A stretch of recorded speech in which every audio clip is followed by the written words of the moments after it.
Oh! How's your week been? People of the internet. Good to see you all. I'm not really looking at you. Oh, little fun stuff here tonight. Fun stuff tonight. Some old friends, some new friends. No, it's not. No new friends. Oh, we got people coming in. All your fun stuff where you... One segment, let's just say it's the beginning of an end for one of our segments. You'll find out more about that tonight. Also the beginning of the beginning for another segment. And Polyester Blend here tonight.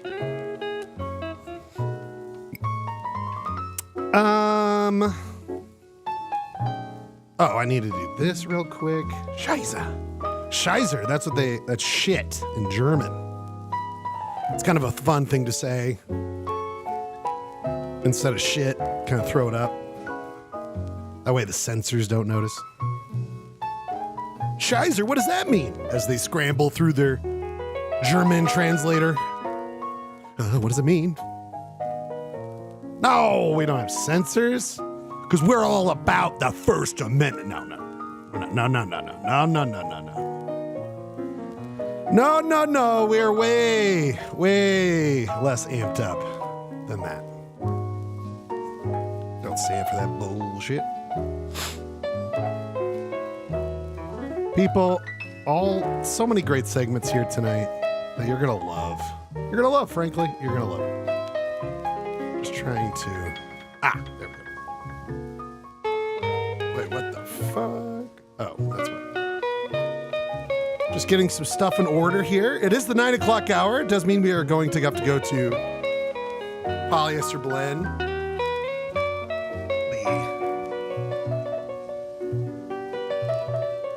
The flagship show, Polyester Blend of KTRD. That is. Just was trying to get one thing. Just wanted to do one thing. Just wanted to do one thing. And I found it. And now I'll feel much better later on when we do this segment. Because I will have had these notes that I like to have. Because if not, I can sometimes accidentally reveal the answers. So we don't want that.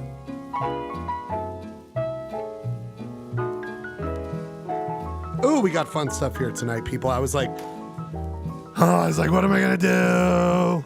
As always, every week, what am I going to do? I fucking figured it out. That's what I did. People, we are just waiting. Waiting for what? Nothing? Actually, now that I think about it, what am I talking about? I'm not waiting on anything. We're just getting everything set up here in the control room, as you can see. Get everything dialed in.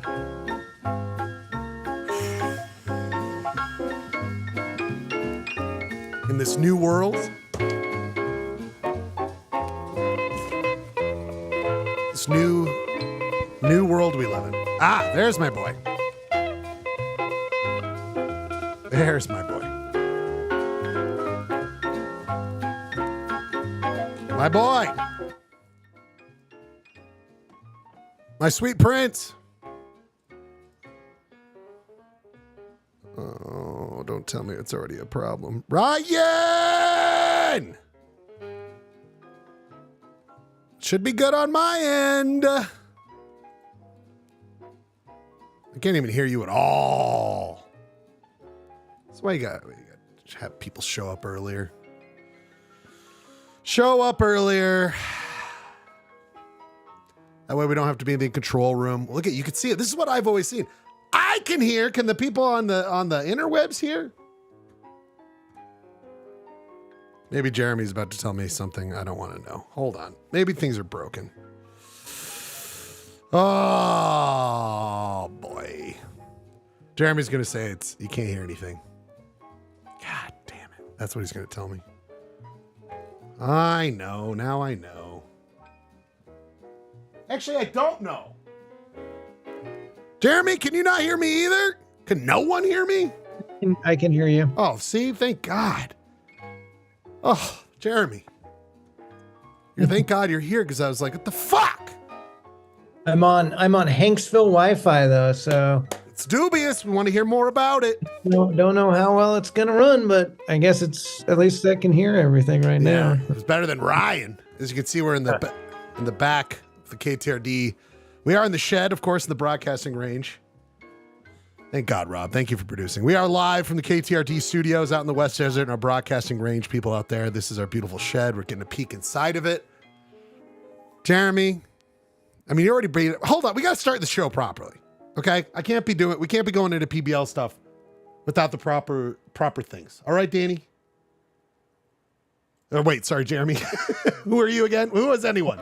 I thought maybe Danny was there in person. No. He's not here. Danny's being like on the couch. I couldn't see him. I had to change the Danny-o cam, and that's why Danny's on my head right now. Because he's not here. All right. Can you guys hear me? Yeah! Oh, okay. I got it. Hey, I can hear you now. Yep. All right. Ryan, you with me?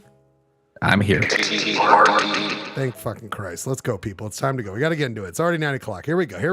Schedule. It's ready to play.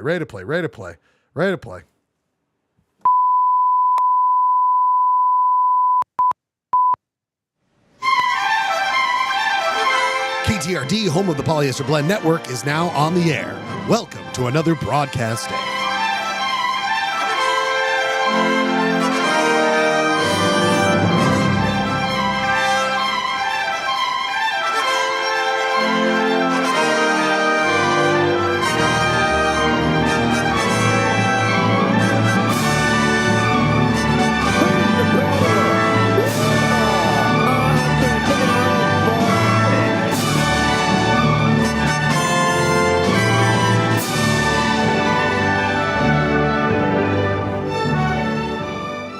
Polyester Blend Live streams Mondays at 8 o'clock over the internet from the Schledio in Salt Lake City, Utah.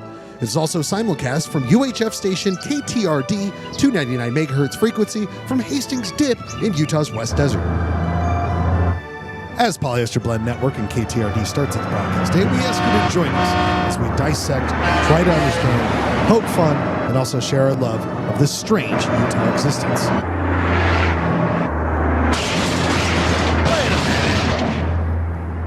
Wait a minute. Whoops.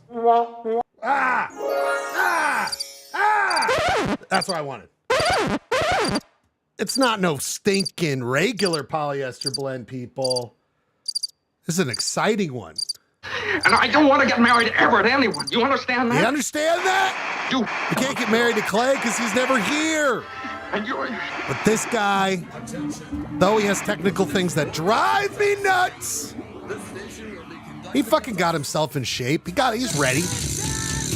And he's ready to join our tribe, because there are only 2 members of this tribe, the tribe of Ryaens. Clayton's already been taken away by the Trump troopers. He's been whisked away as a subvert. But you all are here. We're going to get through this together, because it's Polyester Blend Live.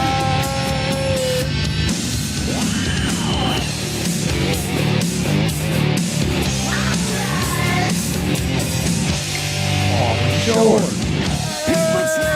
Welcome to the Schledio, everybody. I'm your good friend Ryan Schlegel, here with you again on another wild week of fun and excitement. Ryan, you are coming from the lack of enough emotion and effort this time to be in the capital, Southern California's capital of the resistance. True or false? No, that's true. Very true. Could you imagine, Ryan? Could you imagine? Tell me what you imagine while I find my Nerf ball. Imagine what? The results of the election? The ability for you to dunk that ball? Your plaid which is fantastic. The fact that we're going to vote on a new book, preferably a biography of Stone Temple Pilots. Oh, wait. I'm back. Hold on. Is this the entire band, Stone Temple Pilots, or just like Scott Weiland? Either. Maybe a double feature. I can't find my maybe ball. like every biography that's ever been written about anyone associated with Stone Temple Pilots. Oh yeah, the DeLillo brothers. I used to know the names of the members of that band. What if I throw something else in it? Let me try to throw a pen. See if I score. No, in fact, I just knocked The camera went out. Knocked the camera out. Did the pen just? I picture the pen just piercing right through the camera. Oh, God damn it! It's like, oh shit! Like when a baseball hits the camera behind it. No! It's your good friend Ryan Schley and your good friend Ryan Bradford from the. And of course, you can hear his voice right now. Joining early tonight, our good friend Jeremy Matthews. Jeremy. Now we're here, Jeremy. We'll get into where you're at. And I actually want to go right into it. Got to go right into it. It's time to go into Polycourt. Polyblend. The court has been up and opened. We need to do this. How much do we want to talk about last week? Do we delve right into it, Ryan Bradford and Jeremy? Do we talk about the election? What do we want to do? How much time do you want to spend on it? Minimal. Jeremy? Minimal time. I don't feel like harping on it a whole lot. I feel like basically everyone just thinks whatever went wrong is specifically what they, everyone's pet cause, and no one really knows what the fuck happened. And it's kind of a downer. I agree. And I didn't know how much this show should talk about it. Is it a good place to talk about it, or we just move on with the other fun stuff we do here and be like, you know what? We got to hunker in. Or not even hunker in. We're in a, it's no longer a democracy here anymore. But anyway, I guess it is. So anyway, I won't go too far into it. You know what I will say? The only thing I order you to do, order. Did my gavel? Gavel broke the other day, by the way. I got to re-glue it. Were you hitting it too much? I'm hitting the gavel. Hitting that gavel? But you are all hereby ordered by the Polycourt to read our good friend Ryan Bradford's wonderful Awkward SD. As always, wonderful. I read it today, Ryan. I loved your article. I loved your tapping out. Loved it. So if you're you, buddy. If you're not reading Awkward SD, it's of course Ryan Bradford's baby. Go read it. He's got a great article talking about his feelings on it. I say go read it. And that will be Polyblend's official feelings on the whole thing. Here's the deal. No, I'm the spokesperson for the official Polyblend statement. You wrote the official Polyblend editorial. Exactly. We didn't even vote on what it would say or anything. Everyone here feels exactly the way you feel. There's no doubt about it. No one else gets an answer. I will say, you can see on the screen behind you, always now on the third screen on the right, we put on last year's show, what we were doing last year. Last year, I forgot, this is when they announced all those flags, the Utah State flags that we went through all the rejected ones, you guys, and voted on which ones we liked the most. That was a year ago. It feels like it was 10 years ago. But that, in fact, was last year. Here's what the final thing I will say. Final thing. Clearly, we'll have more things to say about it. But I'm saying this, Ryan. Here's what I've been telling people. I want to tune out, just do Polyester Blend, but everything else is DVDs, books. Give up on everything. But, and we'll get into books here in a second. But all I'm waiting for, Ryan, is I just want to be completely blissed out, not know what's going on until one day, on the front door, hi, I'm General Blah of the Trump Troopers. We are clearing out Section Q of subverts today. So if you can just get into the truck, you'll be executed within the week. Thank you so much. That's all. It's like, can I bring my cat? Can I bring my dog? That's fine. I'm done here. That's fine with me. Well, it's been a good ride. It's been Maybe a decent ride. It's been a ride. Let's just say that. I got to see Fugazi. Oh, I want to hear about that. Before I get into that, No, I mean we're just going through life. oh, just your life stuff. That's true. I did see. Yeah. You both of us saw Fugazi at one point, so we'll take that for what it's worth. Ryan, I do want to say I was down at Teesdale, and I don't know if you've been to this place yet, Jeremy. You're not too far away. Jeremy and I are both in Wayne. We're in Wayne County today. Well, more about that later on here in a second. But have you tried out the cider? Are you a cider person, Jeremy? I enjoy a nice glass of cider on occasion. Yeah. I like this one. It's a delicious. It's at a place. And I drove by that place today. On Highway 24. It is closed on it's only open like Friday through Sunday or Thursday or something. So I will not have a chance to check it out in person. I did go to Thieves Guild Cider, which is the new like D&D nerd cider place on West Temple West Temple and 900 South, I want to say. Let's go trash the place and give all the nerds wedgies. You know what I mean? D&D cider. Good Come on, call. now. Yeah. Dorks. No, that sounds wonderful. Producer Rob's like, what? I'm gonna go. I can't wait. Anyway, this is Imperial Cider from the fine people at a Place. It's got a bar license now, and we sat down, got a flight. Only three different types of cider for $9. $3 a thing of cider. Delicious deal. Great place. I recommend. It's nice. It's the only bar What in flavor Wayne did you County. say you were drinking? Imperial Cider. It's a new thing that got going here. At a Place. At a Place. At a Place. Ryan, what's the ad here? At a place? You had to go there. Yeah, Etta James, Etta Fitzgerald, Etta. That's just their slogan. Etta James, Etta Fitzgerald. Etta James, Etta Fitzgerald, by the cider.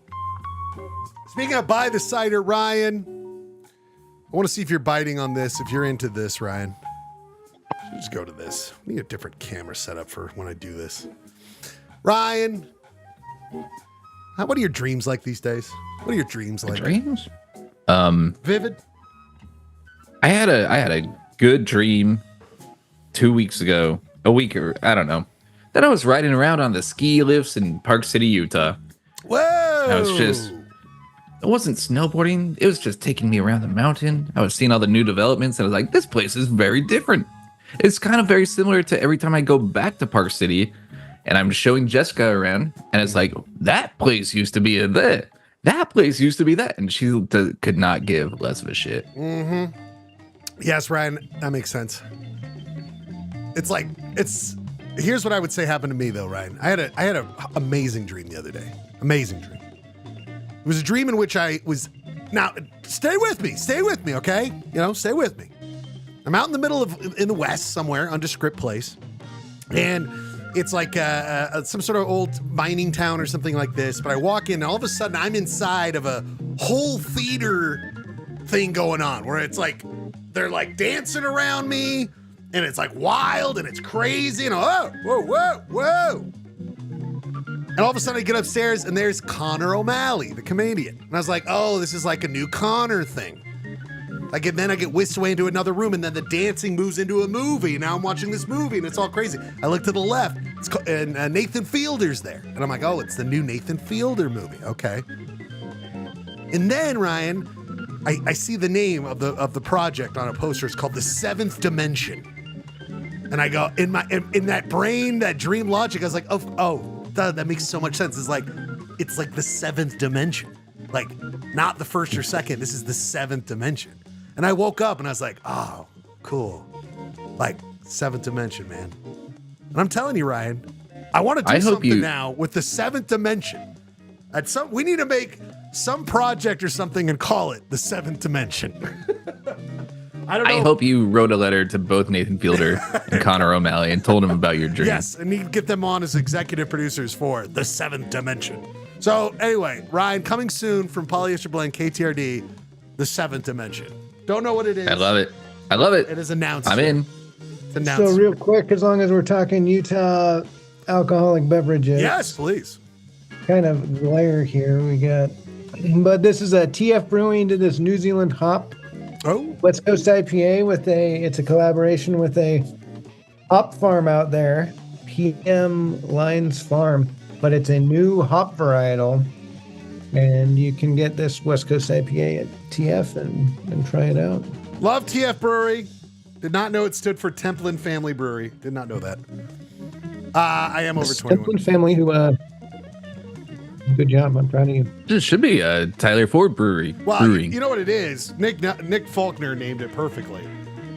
He named it the best thing ever, and I will forever be so proud of him for coming up with this. Ryan, I don't know if you've been to TF Brewing. It's great, one of our newer brewery places. But Ryan, I don't know if you know what's across the street. Happy Town? No.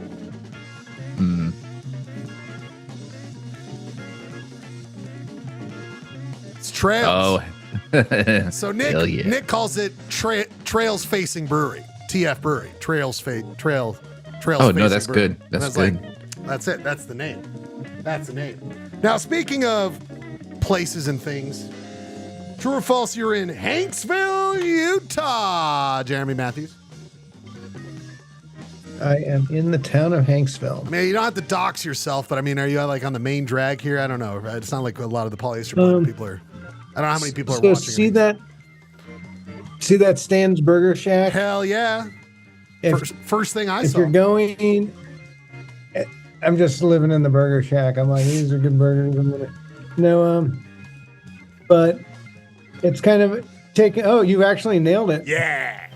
I was gonna say I'm not quite all the way to the burger shack from the town, but is this the Whispering Sands? That's it. motel that That's looks like it. that? Yeah. How many trucks are in the parking lot, Jeremy? How many trucks? Well, there's a giant Maverick sweepstakes prize. It's like a Ford F-350 in a trailer. I don't know how that got there. No one knows. No one knows why that's there in town. No one knows that. Have you gone to the Hole in the Rock gas station yet, though? The one that we talked about on the show before. Not today. Gotta go. It's right here up the street. The guy's always carrying. He's always locked and loaded. So that's a fun thing to see. Oh my God. Yeah, anyway. So, well, amazing, Jeremy. And you were there earlier. Did you have a thing you wanted to add today? Do you feel that place you went, I think it's the Rock Shop, is one of our great oddities of Utah? It's not the Rock Shop. I'm not sure what they do there normally, but it was called. It had a few different names, but I found it, but I don't know what it's not called. sure the best way to. Yeah, that's. Ryan, have you ever driven through Hanksville in Utah? Do you even know this, Ryan? Do you know anything? No, I don't know. At least I don't one know photo shit. With, So look it's at all some this. sort of peace garden thing. They've got like a lot of interesting sculptures. Folk art. sculpture. Carl's Critter Garden. Now that's Yes, a name. that's what it's called. Carl's Critter Garden. Now that It is free or a 25-cent donation if you enjoy. See, that's what I'm fucking talking about. You know what I mean, Ryan? That's where we gotta Just start lots this. of cool sculptures. I kind of got there right at dusk, so I was able to see it as the sun went down. Amazing. Folk There art. was another sign that said Monster Mountain Museum, and I couldn't figure out if that was a different thing because everything else said Carl's Critters thing. Maybe it's like a subset, like PBL's on KTRD. Carl's Critter Garden's the main thing, and that's like the splash mountain of this place. You know what I mean? This was one of the more interesting sculptures because look at this thing's head. What's going on here? Well, let me see. Whoa! Yeah, but that's like, you're like, okay, like if you start at the bottom, you're like, all right, it's a four-legged, some sort of long-necked giraffe type. What the fuck? Yeah, that's crazy. Yeah, is it a peacock? I don't know. All I know is that I love it. And then I think we're going to have to add it. I thought I had the image, but we're going to have to add it to Weirdtaw. Weirdtaw, the official list of all things weird Utah. And they even have a cat. This was the best picture I got of the cat. but he come out Oh, he's not weird at all. He's a bench for a minute, cutie. so that's all we love. No, he's a cool cat. Ryan, what are your thoughts on Carl's Very sweet. critter garden? Love it. I mean, I know very little about Hanksville. I don't even know if I've been through it. It's one of the best. It's But- one of the best. Hanksville's great. It's where you go like it's a lot of people go through on their way to Lake Powell, Ryan. It's a Bullfrog is like down there. You can go that way to head to Natural Bridges, the Moki Dugway, all sorts of fun stuff out there. It's by Capitol Reef. Very close to Capitol Reef. Capital Reefer. it's on 20 Oh, wait. Weren't you going to do a stand-up bit in Damn Capital it, Reef? you're right. I was there on Friday and it was not the third Friday, so I was off the hook. But I do need to get down there to the open mic in Teasdale to do that. Of course I should do that. Capital Queef? Capital Queen. Ryan, Jeremy, we're all here together. We're so glad to be here together here tonight. So many things to get to. One, I got a disaster to report, gentlemen. A disaster. And before I show it, just know your brain's gonna go, it's not that. Okay, you'll know what I'm talking about in a second, Ryan. Okay? You'll be like, oh, it's not that. It's much worse, and I wish it was that. But Ryan, here's my wonderful couch, right? You've seen it. Yeah, I've been in it. sat in I've it? sat on there. Just the other night, Ryan, I don't know how this happened.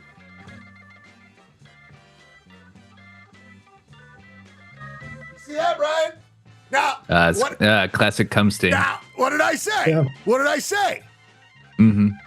Ryan, it's not that. It's just the only weird thing is that it wasn't there already. As I said, it is not that. In fact, it's much worse. It's gum. It's gum. Who's chewing gum? I am. Because I'm trying to be a good boy sometimes and have my Nicorette gum instead of smoking cigarettes. And I must have thought I threw it away or something, and it ended up. Look at that, matted.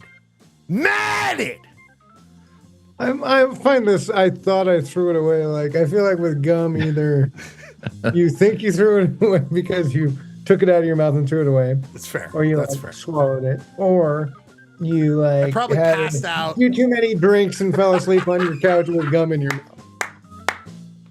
I'm gonna If say, we want to take this to Poly Court, I think, you know what? It's been sentenced. The judge is right. I mean, it's. I don't remember seeing it until a night after one of my depressed nights last week after the election. So, I think you're very fair to say that. But what do I do? Does anyone ever? What do we do here? What do we do? I have no. I'm constantly finding gum in the carpet of my classroom, Oh, and look at that. I just try to. I pull it out. I try to scrape it up with like pens. And ultimately, I'm like, fuck it. It's not my carpet.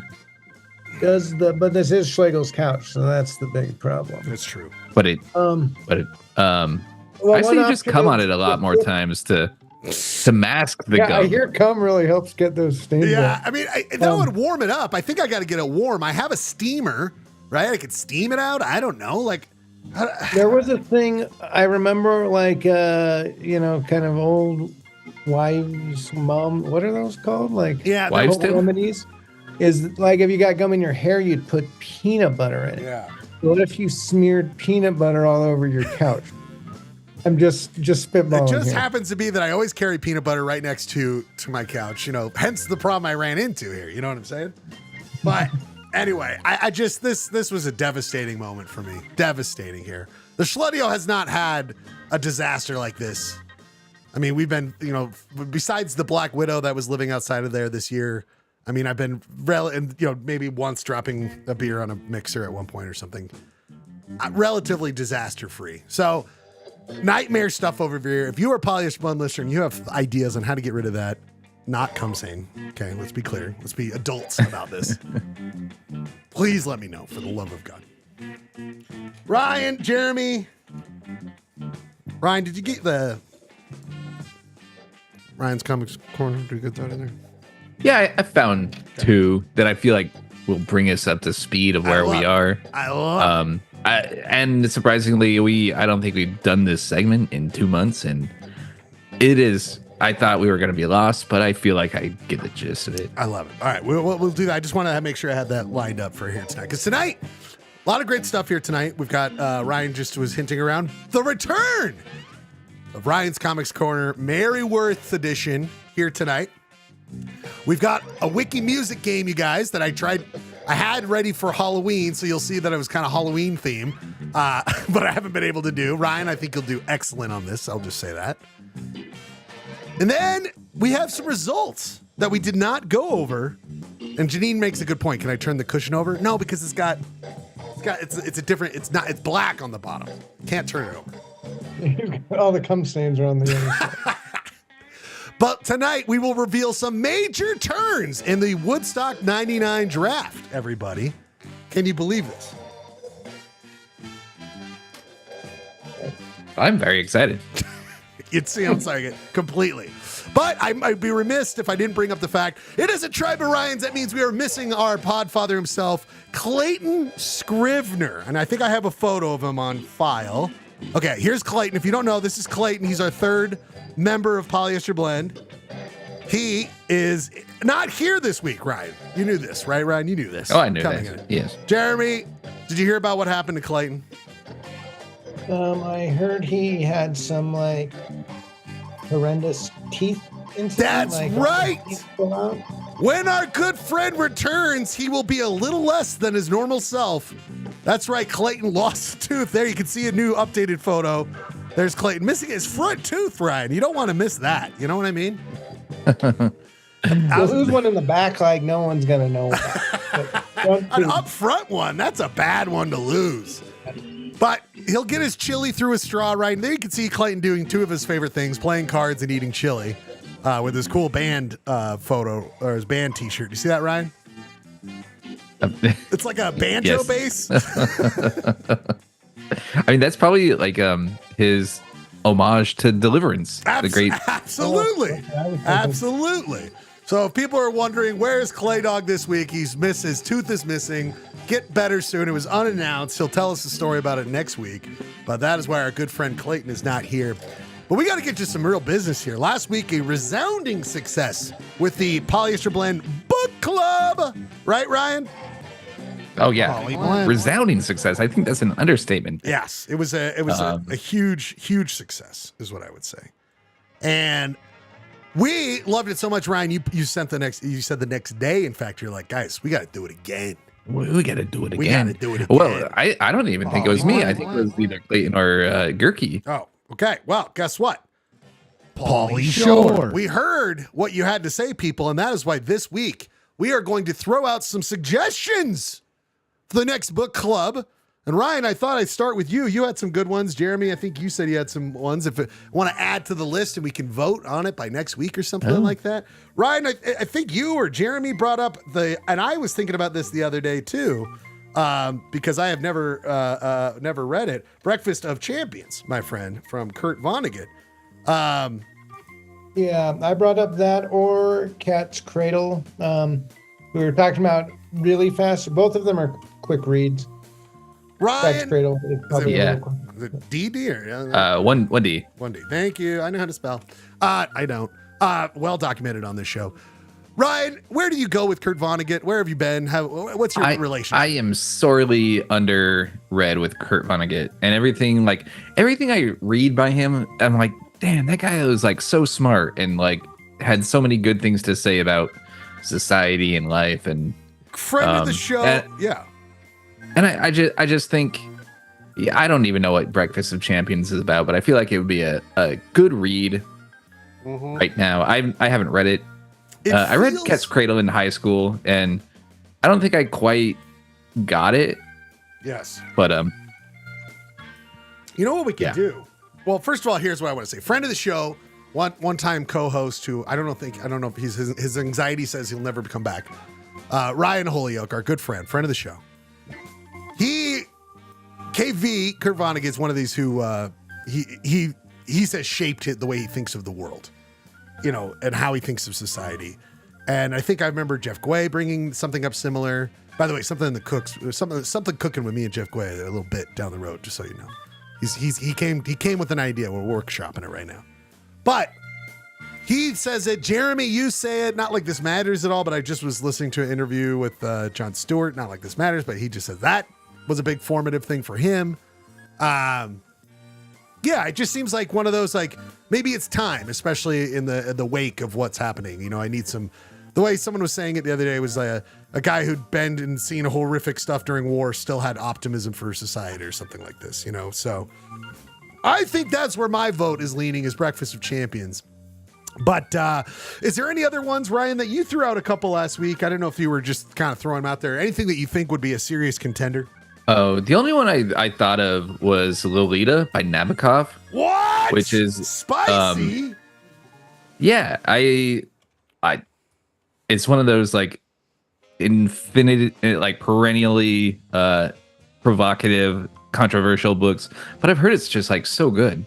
Yeah. And I've always been curious about Jeremy, how it is. your thoughts? Yeah, I've never read it, and it's Janine's favorite book. So Whoa, it's a sound good engineer. opportunity to read it. Okay, well, that's going. I love this. This is what I'm talking about here. I think what do you got, Justin? Jordan. What did Jesus, Danny, Jordan. I think I'm done. I think I'm done here, guys. Jordan. Says it's still connecting to audio. I'm Fucking not piece sure. of shit. I mean, I swear to God. I fucking swear to God. Okay, so yeah, Janine says the same thing. Jordan, when you're ready, tell me a book. You jumped on. Fucking Christ. I guess let's wait till Jordan has audio and then. Here's what I will say. I also, and this might not be a popular pick, but I picked up Crash by J.G. Ballard the other day. I haven't read that. I like it. Is that the film that Cronenberg's Crash was based on, or? Yeah, it's not the one that teaches people that racism is bad. Guys, can we just throw it out there? Maybe just do one. Just do one. Only if it's the one with the boobs. I know. Growing up, it was a free way to get TNA on this thing. Sorry, That should be a good song. Freeway to TNA. We could read one of these ones that are later on that I haven't read. You know. By the way, did you not? I mean, these were formative in the Ryan. Oh yeah, life. Of course. I had the Hollywood one. I don't think I had the Wonder one. Anyway, but all seriousness, I like this list. Think of it, people. I think Breakfast of Champions is where I would go. Is where I would land on all this stuff. It's kind of what I'm leaning toward. Yeah, I think that might be where we go. People, speaking of being here, we're so glad you're here. We're going to come back, and we are going to have an amazing couple 1-2 punches. No, I brought up before we go to a break. Clayton's not here. Wanted to do sports roundup, but you guys would love this. I just want to do a quick sports roundup, quick, because something happened this weekend. I wish Clay was here to be able to do this, but he is in remiss. Gerke might be able to. Actually, you know what? I'll save it for maybe when Gerke comes on. I'll save it when Gerke comes on. Remind me, because I want to. There's a sporting thing that happened. The great BYU. Look at that gross fucking stain. Look at that. Ugh. Ryan, BYU versus Utah football happened this weekend. I don't know if you saw any of this. It's been a while. We're in the same conference again, so it was a big deal. It's been a while. Stained voice. But Utah sucks this year. BYU's super good. But it came down to a final play, is what I will say, Ryan, and we will get to it when Gerke gets here. But fascinating stuff, and a great video came out today that breaks it down, and I think it'd be worth watching. So I want to get to that. But we'll get to that. Much more to come on Polyester Blend. We will get to our first music break. What are we doing this week? In honor of Clay, who you can see here without his tooth. We are doing teeth songs. Ryan, did you have a teeth song, Ryan? I did. I put it in the. I finally did have a song. Put it in the doc. Look at you putting shit in doc. We come back with Ryan's Comics Corner. We got Wiki Music Game. We've got Woodstock 99 Draft and Playoffs. Get all sorts of fun stuff. And whatever else comes up on our brains when we do this. Polyester Blend. I'm going to play my song first because I got it all loaded up. It's from the great King Khan in the Shrines, Sweet Tooth. That girl they call Sweet Tooth. It's only a 2-minute song. 2 minutes and 30 seconds. We come back. Thanks for being here, Polyester Boy. Man, she's so sweet.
King Kong.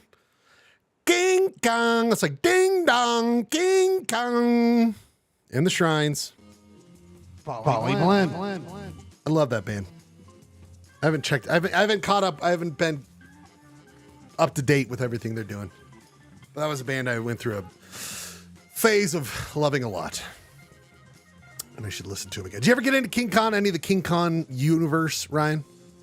Yeah, it's been a while since I've listened to them, but I think Did we or sing I together? remember seeing King Kong We in the did. barbecue show. Yes, you and I were at that. Urban Yes, Lounge. Yes, we were. I saw them. I saw, remember, before he died, the not so great, maybe in person dude, Jay Retard, who we've talked about. I once saw King Kong. I saw Jay stick a flower down his bum, his bum, at Pitchfork, and then King Kong take it out and lick it, and that was pretty disgusting. Ooh. Not my Didn't favorite. King Kong get didn't he get like his ass beat by the singer from Mastodon? Yeah, At King one point- seems like he's a little difficult, but I also don't know. But he was friends with Gavin. What's his name? He started Vice. They were buddies. Oh. They Yeah. I don't know I'm not saying that he's still, if that's his political leanings at all or anything, but he was a Montreal guy, so that's where it came from. Ryan, I don't see it in the doc. Where'd you put what doc did you put the comics corner in, my friend? Oh, did I not I feel like I put it in the right one. Take a look at that. Take a look at that. Jordan, is Jordan here? He always walks away. Jordan, if you come back, tell us you seem like you were going to tell us a book recommendation. I'm an idiot. You dumb piece of shit. Did which one did you put it in? Last week's. I can do it. No. I got it. Don't worry about it. Buddy, that's how quick on the feet I am, bud. That's how quick on the feet Appreciate it. I appreciate it. So which one? The fourth? You put it on Yeah. 11-4. Oh, that's my I might have fucked that. The whole thing. Oh, people! We got your letters. We got your letters, People were upset, Ryan. It's time to go back to it. It's been some time. This guy, you know what he does? He reads them and brings them. That's right, everybody. No, it's not Clayton's Kathy Cubicle. It's the segment brought to you by the fine people at Frank's Red Hot Sauce. You know it. The wings division, buffalo sauce, wang division. Ryan, when's the last time you enjoyed some Frank's Red Hot Sauce? Oof, it's been a while. It's been a while. Now you got me thinking about it the entire time, too. Ryan. There were like double fried wings or something in on the way to Hanksville. Hell. We had lunch, and they specifically were Frank's Red Hot Sauce. Oh, right. At a place called Bar 86 in Richfield. Hell yeah, Richfield. Getting down in Richfield, buddy. I love it. Love what I'm hearing. That's like the big town. But my mom, that's like if you need something more than like the Loa's. Loa has a grocery store, but it's pretty small. It's called Royals. It's fine. I mean, it's great. You got what you need. But a lot of people around here, they'll go to Richfield is like the big city around dem parts. So I'm very, very proud of you for going to Richfield. There's a lot of Richfield talk. Wow, last time it looks like we did was Ryan's Comics Corner was in September. Ryan Bradford. Oh, it's been wow. a while. It's been a while. So it's been roughly 2 months. So yes, catch us up, my friend. Where are we at in the Mary? I mean, what's going on? As I said in the group chat, I haven't really been following up because, October was a crazy month, and my subscriptions to various newspapers I canceled. What, that old school media? Fuck them. I'm done with them. Yeah. You know, legacy media? Get the fuck out of here. Yeah. So there's a website called Comics Curmudgeon, and he focuses on pretty much like five strips, and he's always talking about Merryworth and kind of doing the Lord's work and making fun of it. So yeah, I just went to Comics Curmudgeon to get a recap of, and 2 months later, we have just seen the marriage between Stella and Ed. Jesus Christ! And that was almighty. still going on like 2 months ago. Ryan, There might have been some things Who between gives a then and now, but who gives a shit? It'll never get better than this, Ryan. I mean, this was our peak moment. Remember? Yes. Yeah. You know. oh my we had god, one yeah. of- Oh yeah, that was a good time. That was a good time. Still plenty of KTRD pins if anyone needs. Polyester blend pins. So the wedding is happening. Pop culture has not been more excited about this since the last Dua Lipa album. You know what I mean, Ryan? People are waiting for this. Well, if I remember correctly, there was just a bunch of hesitation on Stella's part because Ed he's a workaholic. He's always working at the vet, and Stella was having second thoughts. And I guess, within 2 months they worked it out. And probably Merryworth is taking credit for it.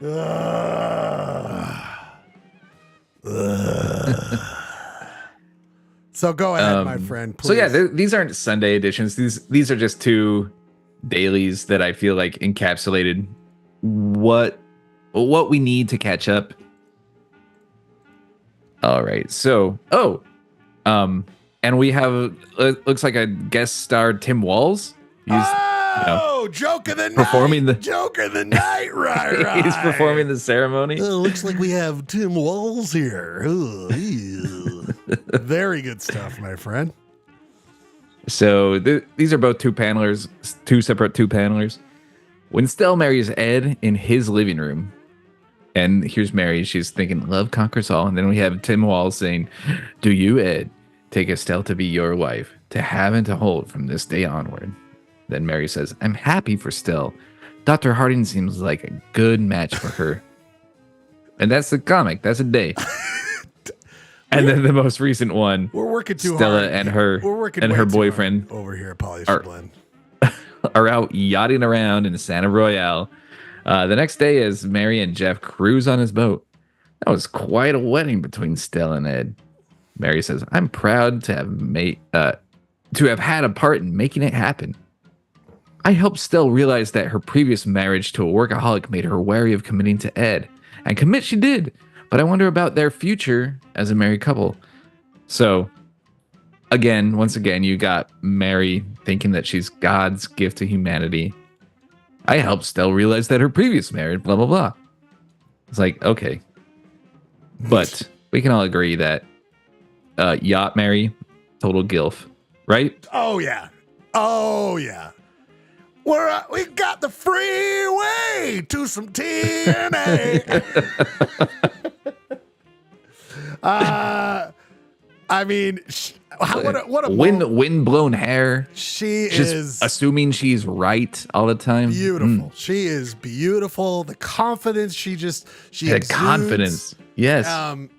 She's impeccable. And then, the dolphins, the ocean scene. I mean, what's not to love? You know what I mean? It's like she's married to Mitt Romney. Or very that's her political. boyfriend. Yeah, Wilbur's there. Do you see Wilb? Yeah. Our boy Wilb's on the left. Jeremy, it's been some time. If you don't remember, what we do here is we look at this and we go, is it Mary worth it? Is it Mary worth it? Should you read the comic we just read? We give you advice on if you should go check it out. What do you think, Jeremy? Is that worth it or not worth it? I'm gonna say it's worth it. Oh. Just for the final panels. I like that we get. This one's a two-paneler. We're checking in on the dolphins. It's like the dolphins are together, just like the marriage is together. Right.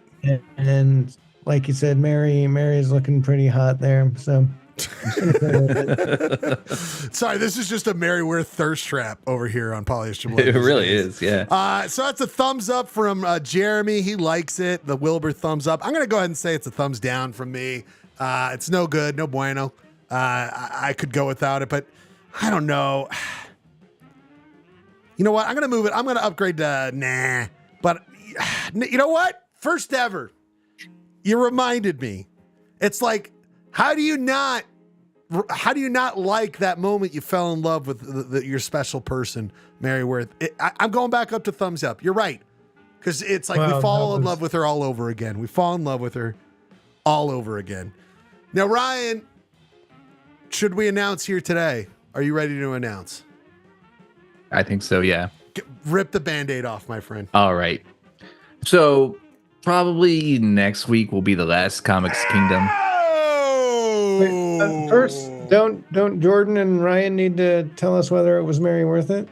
Oh yeah, well, now you kind of blew the whole lead there. We're already going with it. What do you say, Ryan? Yeah, read it or not read it? Yeah, I'm gonna say read it just because we got that Tim Walz looking fella and the Dolphins. Jordan, read it or and not the read hot it? Gilf and the hot Maryworth.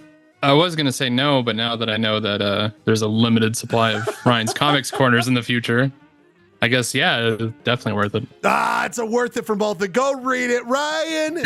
You're not leaving Polyester Button. That's not what we're saying. You're just saying no. It's just time like to maybe we can come up with a new thing. But Ryan, here's what I'm thinking. I miss the throwaways.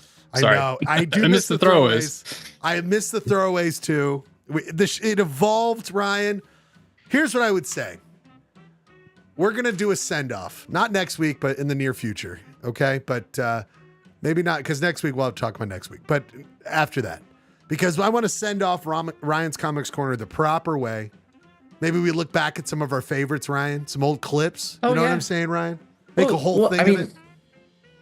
I mean, this is not like because I dislike doing it. In fact, I'm so thankful that I've been able to follow Mary Worth and it's become like a part of my life. And I never would have thought that, being a wee little lad reading the Sunday Funnies, just skipping over Mary Worth. And now I understand. I understand its appeal. And I feel like my life is richer for it. I completely agree. Ryan, I agree with what Jordan said. The throwaways, maybe we lost something there when we got rid of them. But I will say this. We'll say goodbye to Ryan's Comics Corner. But I'm going to say it's more like when Jay-Z said he retired. You know what I mean? It's like when it's like when LCD Sound System said they were retired. We'll see. Right. We'll see. We'll see. We'll see. Because there's going to be something that happens, Ryan. Something that Yeah. happens. Mm-hmm. But I do think, as a general, what I like from you, it's a time for new creativity. We're gonna till that earth, Ryan. We're gonna turn the dirt. You know what I mean? See what grows Yeah. this season. Yeah. You know what? You grow the same stuff every week, Ryan. You're gonna ruin the earth. That's how the Dust Bowl happened. That's Ryan, right. do you We don't wanna- want to Dust Do you Bowl want this to show. cause another Dust Bowl on Polyester Blend? Yeah, I mean, Deed Ronner might. Oh, He shit. seems to enjoy the dust storms. Fuck, I forgot Deed. I have a whole. Oh, fuck. Yeah, I'm glad you said that, but I totally forgot to do Deed. Deed, we'll get to you, Deed. Don't you worry about it, my good friend. Here's the deal. It's a Mary Worth It this week. He reads them and brings them. So check it out. Check it out. I think maybe why I hated Mary Worth is it screwed up the camera situation. Here's the deal. I don't know if we're going to get a Gurk here or not tonight, but what do you guys want to do? You guys want to do a Wiki game? Or should we wait for people to do a Woodstock 99? What do you guys want to do now? You got a free moment here. Can I talk about Vonnegut a little bit? Jordan, please, by all means. Yes. I was rushing to get here in time. I know, and, but then you ran You guys on. had moved on. It's all right. I know. I had to do something real quick. No but I'm worries. back. Okay, book club time. Yes. Well, as Clayton was, of course, the one who got me into Kurt Vonnegut. Clayton seen here without his tooth. You know that. Yes, that Okay. guy. Yes, with the bowl of chili. Look how tiny his hand is. My God. But yeah, he was like, I remember the day he like handed me Breakfast of Champions, and Slaughterhouse 5 actually, and he's like, you start reading this, you won't be able to stop, and it's true. What? Yes, but I will say there are two books by Kurt Vonnegut: Breakfast of Champions, Slaughterhouse 5, Cat's Cradle. They all get plenty of love, but I feel that there are two Kurt Vonnegut books that don't get enough attention. One, Sirens of Titan, Okay. and two, Galapagos. Jeremy, you're the closest here that maybe have read either one of those. Yeah, I've read all the Kurt Vonnegut's. Oh! I read Slaughterhouse 5 in high school, and then I just proceeded to tear through his entire That's output. pretty great. I'm trying to see if there's one I haven't read. But yes, I especially Galapagos is very good. But these people have never even read the Jordan. I don't know what they're doing with their lives. I know. I'm not a smart there. guy, though, you guys. I mean, this is the problem I have is I should be reading all these great classics. You know what I'm doing? I'm sitting around. Live streaming on YouTube. I'm not doing the good stuff for me. But this does make me, and maybe it explains. Do I just need to? You guys tell me, and I'll be interested to see what you guys say. Nothing to do with Wheaties. This whole situation. Nothing. No. What? And he kind of says Wheaties is a product of General Mills and has nothing to do with this novel. That's like one of the first lines in the whole book. That's amazing. Yes. Because were they called Breakfast of Champions at that point? I mean, I don't know. I just don't know. I was said thinking that in that the when we were novel, throwing around word. books. I was like, did this come first or the Wheaties slogan? All right, real quick. And of course, I did not look it up. Well- I just wanted this to be a mystery. This gets to another. I need to get to this because it's really making me think this. Real quick, around the room, real quick. Ryan, last time you had a bowl of Wheaties. I couldn't tell you. I did get a box of Frosted Flakes today. Whoa! Cereal. You're still fucking with cereal? Occasionally. I usually do an eggs and toast. Like Hell every morning, yeah. 3 eggs Hell and toast. yeah. That's my breakfast. Wait, you have And a breakfast banana. every day? Do you have breakfast every day? Yeah, I do. Breakfast every day. I do. Jeremy, last time you had Wheaties. Thank you, Jeremy. Jordan, last time you had Wheaties. I didn't hear the question, but Hanksville Internet. Oh, sorry, dude. Last time I had Wheaties Yeah. was probably 2004. But you March had, was 17th. it in the rotation? I guess is my question. When I ate cereal, my two go-tos were Wheaties and Rice Chex. Oh shit. Actually, this goes into that snack questions. Let me see if I still have the graphics for this. Ryan, Poly blend. what was your number one cereal, or what was in the rotation all the time, Ryan? Number one, I think. The Cinnamon Toast Crunch was always a big one. Whoa. Jordan, what was, There's a point, a saturation when the texture of those are perfect, and if you just wait a minute or two longer, it gets too soggy. Absolutely. Jordan, what are you working with over there? I'm trying to think of who was on the cover last time I had a Wheaties. Oh, that's it's a great definitely been a question. while. That's a so great it's question. sometime probably between 98 and now, I think. But I did like Captain Crunch, even though glad it was you got- dangerous. Absolutely. Down to 20. What was it, Jeremy? Oh, I just said it sounds like he had it narrowed down to 26 years between. Sometime in the last 25 years. I know I've had it sometime in the last 25 years, but I can't think of who was on the cover. Here's what I'm telling you. I've turned my back on cereal. I never have it anymore. Steph has it. I do have a cereal recommendation. Oh, throw it out there. Puffins. There's a cereal called Puffins. Like No, I that's know. great. I know Puffins. Yes, Puffins is fantastic. Jeremy, They got the do you peanut know, butter. You know the Puffins? I've never had a puffin, and I'm guessing got it's a- healthy. That's real puffins, like just straight up puffin birds in this thing. It's they're like pillows of peanut butter. Oh man! By the way, side conversation here today. This weekend with Steph and my mom, we're down at Teasdale having a great weekend. But I go, oh Steph, can you grab me a pillow? Hello? And it's like I started. Oh. She was like, no thanks for the way you're speaking right now. And I was like, oh fuck, I forget. Like that's my big Utah tell. That and milk. I fucking say pillow all the goddamn time. It's disgusting what I do. What's your mom? Did your mom call you out, or is No, she? it was Steph. It was my mom. She's oblivious. She's just, making sure that we like the chili. She doesn't know what's going on. But my Steph is like that. She's like, it's so Utah when you do that. I'm like, oh yeah, it truly is. Here's your puffins, right? Is this your puffin situation? Yes. Oh, from the fine people at Barbera's. Is Barbarous. it Barbarous or Barbarous. Barbarous? Yeah. That goes back to another thing Steph would say right now. Read the letters. Read the letters. Ryan, are you using straight up milk if you have milk? Are you still drinking milk? Or are you drinking like almond milk when you have cereal now? No, I do. We have oat milk in our house. Oh, I love oat fucking milk. Little Lord Fauntleroy over here, my man. Jesus Christ. That's like the milk of the coastal elites, basically. You know what? We need to do Photoshop again.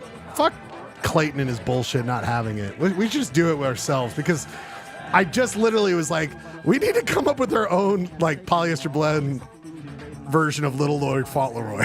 Like, what would have been like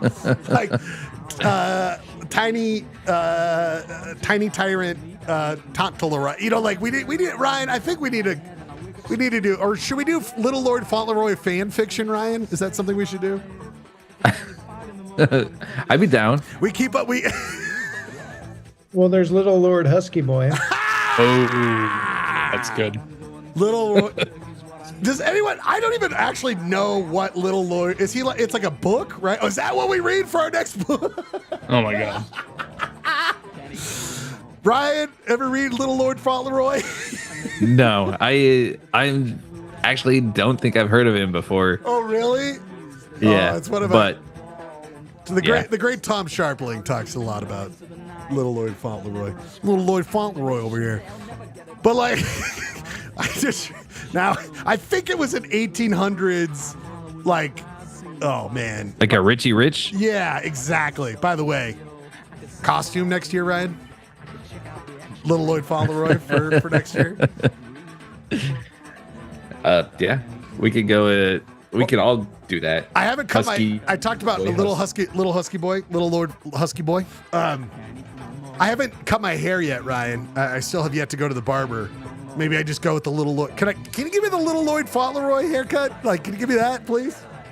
The barber says, "Yeah, I got you." You know what that haircut is, Ryan? It's our boy from American Movie, R.I.P. Oh, yeah. It's the same haircut. What's his name from that? God damn it, R.I.P. He just died, right? Mike. Mike. Wait, is it? Yeah, Mike. I never realized until now. I mean, he straight up he's got little Lloyd Fauntleroy hair. Oh, that guy. I mean, look at this, Ryan. Yeah. It's right there. Oh yeah. It's right. I mean, The shag is in. He parts in the middle, but for all intents and purposes, Mike. And then I drink the vodka and could not love a character more. Maybe my favorite character in movie history. Oh no, he's great.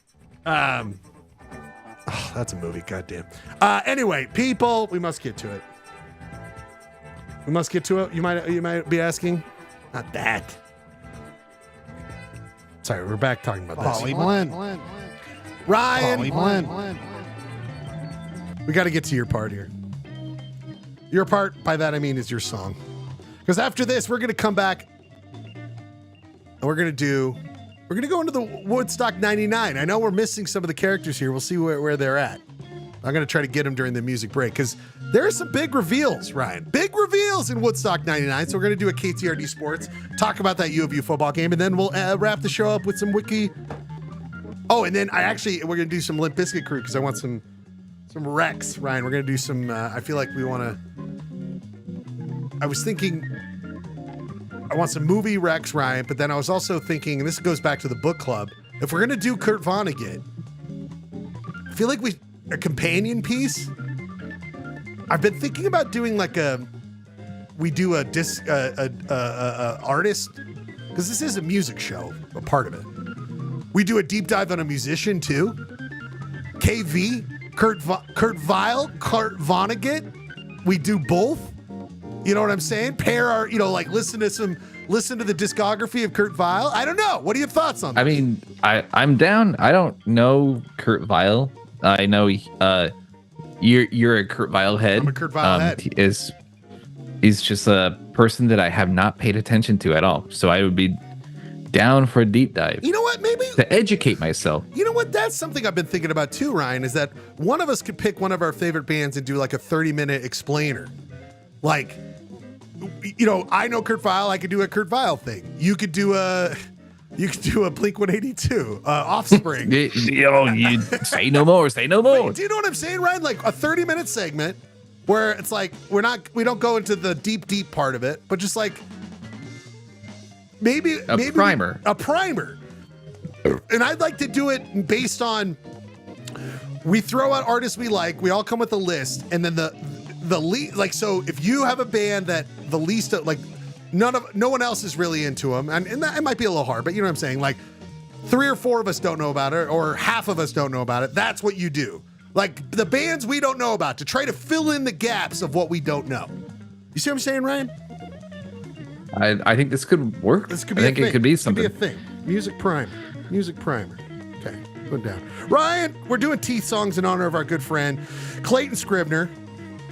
There he is, a file photo without a tooth. He's got like Austin Powers teeth in this photo, Ryan. You know what I mean? What cards? What game do you think he's playing with those cards? Well, he's got 3.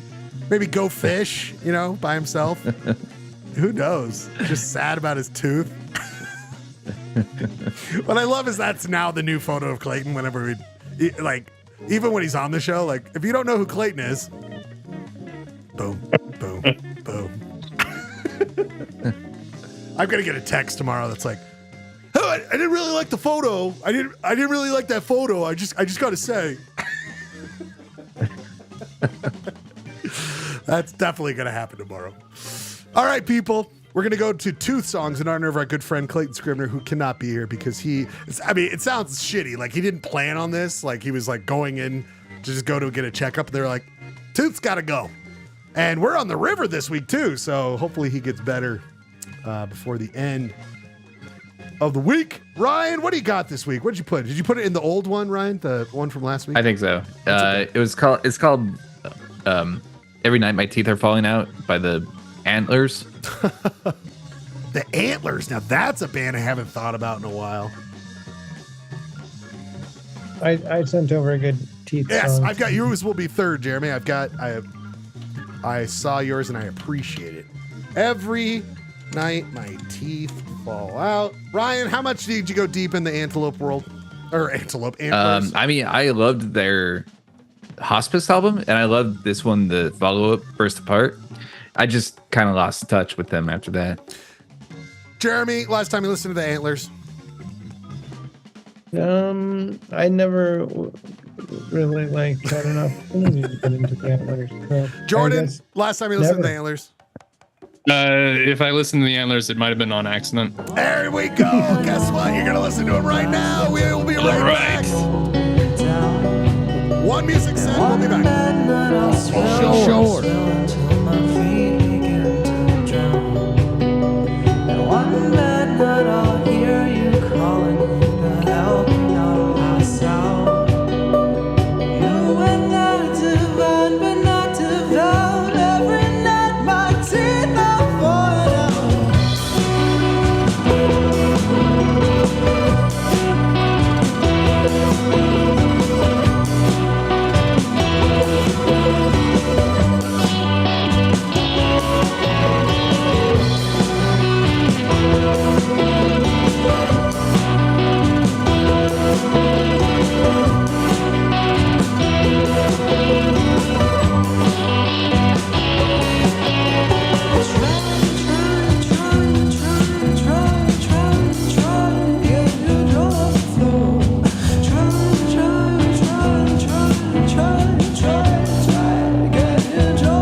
Poly blend. You know what's crazy, Ryan Bradford? You know what's fucking nuts? Ryan's probably going to get some pizza right now or something. You know what's crazy, Jordan? You know what's crazy, Jeremy? Third time's a charm. You know what's crazy? What's crazy? There hasn't been a day that's gone by where Clayton's teeth aren't falling out. Now, tomorrow might be different. That's crazy. But as of right now, there literally hasn't been one day without Clayton, as of right now, in the last 24 hours. And I mean, it's just, we wonder, is it that chili that he's just consuming all the time? Did he get in a fist fight? You know what I mean? Cheating at cards. Cheating at cards! We wonder these great things. People, he joins us here. We're about to get into some different things here on Polyester Blend. But he joins us. He's a producer on the show. Rob, we've got a lot of show. I can't be caught up with all this shit. Where are we at with the dishes? Coming right along. Should be done soon. Now, that's fantastic. Yeah. We don't need to say anything in particular, Rob, but how much longer do you assume you're going to be doing dishes at that apartment? I don't know. Hopefully, not longer than, I don't know, 4 weeks. Whew. Whew. Ish. That's what we call it. That's what we call a cliffhanger in the business, Rob. We leave it at that. Okay. People, you know, for some time now, I've been upset. Oh, by the way, I saw this the other day. I don't know where your algorithms are, Jeremy.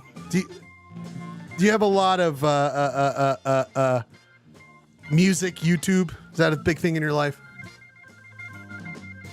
The algorithm it'll just give me random, like, here's some musician talking about something and we cropped it to be a vertical phone frame and it's all weird. And it's just like some interview where they're, well, they've got these shorts. And, I'm not a fan of these shorts situation. But I think this is my But I think this is my new guy. I'm not saying there's anything crazy particular with this, but I just love the premise here. Ryan, everyone here, take a listen. That you hear.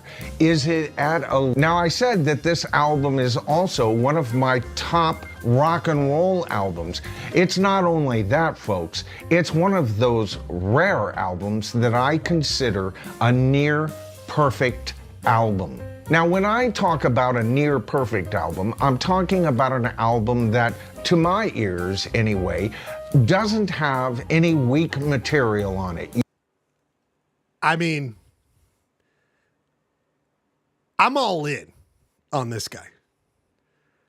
He's got the authority that I want when it comes to what he says a near perfect album. Jeremy, what are your thoughts on my man here? Felt like he was rambling on a little bit. Like, what album are we talking about? How good is this new 5-channel mix? That's kind of what I wanted to get to, but all verticals. But I'm glad, baby. All verticals, baby. I'm glad there's someone who is willing to speak with authority about not only there's a perfect album. By the way, Ryan, this is what I call his Harry Henderson phase. John Lennon needs. Like, what do we not do? Like, this is what more of Polyester Blend's channel should look at, like, when you click on it, Ryan. Just like... just various stages of Henderson, of Harry's. Of Harry. Ryan, how familiar are you with the movie Heat? It's been a while. Watch it. It's fantastic. It's been a while. That's a good one. It's been a while. It's a great one. But what's his name? Waingro. This guy's got heavy Waingro energy. Ryan, you know what I'm saying, bud? Yep. I just... Villains Wiki. By the way, now that's a website. Anyway, my boy Waingro here, he's talking about Pink Floyd's Animals. What a beautiful and... now he's talking about in Coda or whatever. Robert Kirky! Yeah, man. How are you? Doing great. Doing great. Does this guy talk about any albums that were released in the last, say, 40 years? Goo Goo Dolls. What was that? Goo Goo Dolls frontman in 1997 breaks 2 strings. Ryan, how often have you thought of having your hair like that? Just be honest with us. Be honest. Well, yes, and you got to be talking about Goo Goo Dolls, which is one of my passions. No, I love Here's the thing, though. The last guy hasn't told me anything about What the a album. beautiful, A classic, and it's near perfect. This youngin's already got me hooked. It's true. He's already going. He's like, he broke 2 fucking strings. What happened next? Did the song make the song better? That's true. You know what? Let's hear the conclusion of our Goo Goo Dolls situation. Goo Goo Dolls frontman in 1997 breaks 2 strings on his guitar, leading him to And that you've been there, Jeremy. You can relate to this. Oh yeah. a song with nearly 2 billion plays on Spotify today. Johnny Resnick is living in a hotel at the time because he's separated from his wife, Lori Farinacci.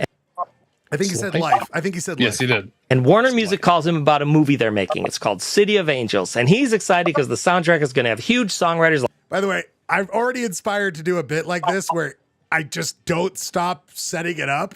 Like for 7 minutes, it's just like, and then he broke 2 strings. Then he's also got called to be in this movie. It's called Batman Forever. Then he misses that role. Like Sarah McLachlan and Peter Gabriel on it. Naturally, he says yes, and he starts writing when the strings on his guitar break. So to make up for it, he starts retuning the other 4 in like a creative new way. And because of that, something really special comes out of Johnny. But the song, it still doesn't have a name. Ryan.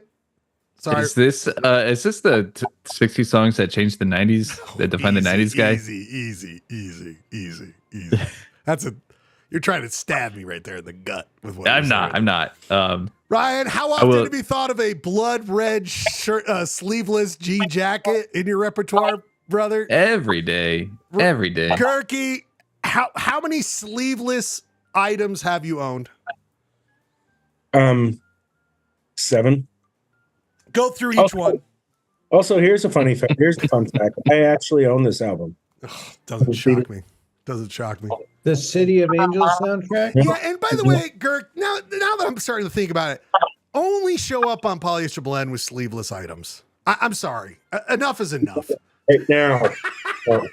Go get some scissors, cut them motherfuckers off.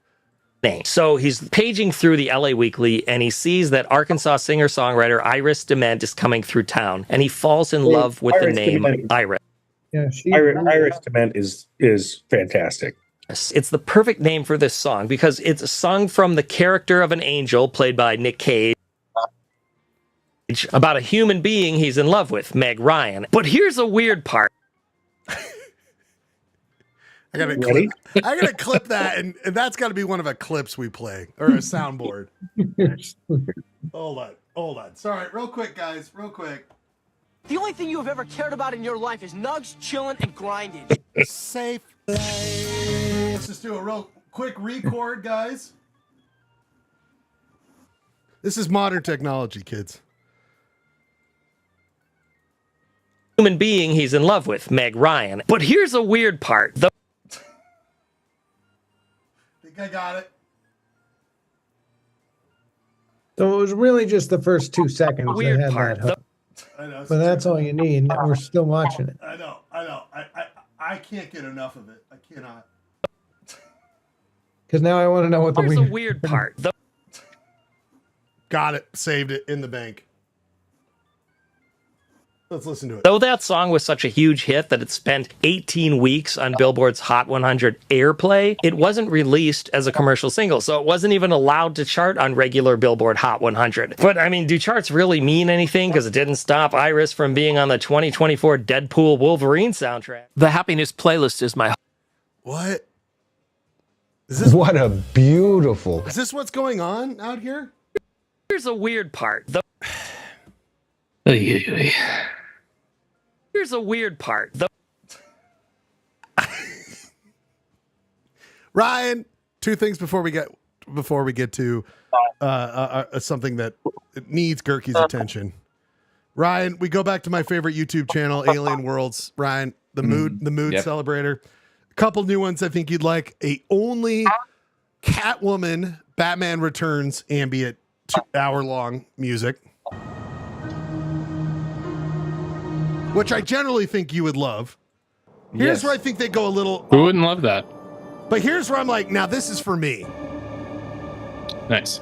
The cliffhanger ambient soundtrack, Ryan. Yeah. Next one, Ryan, for you.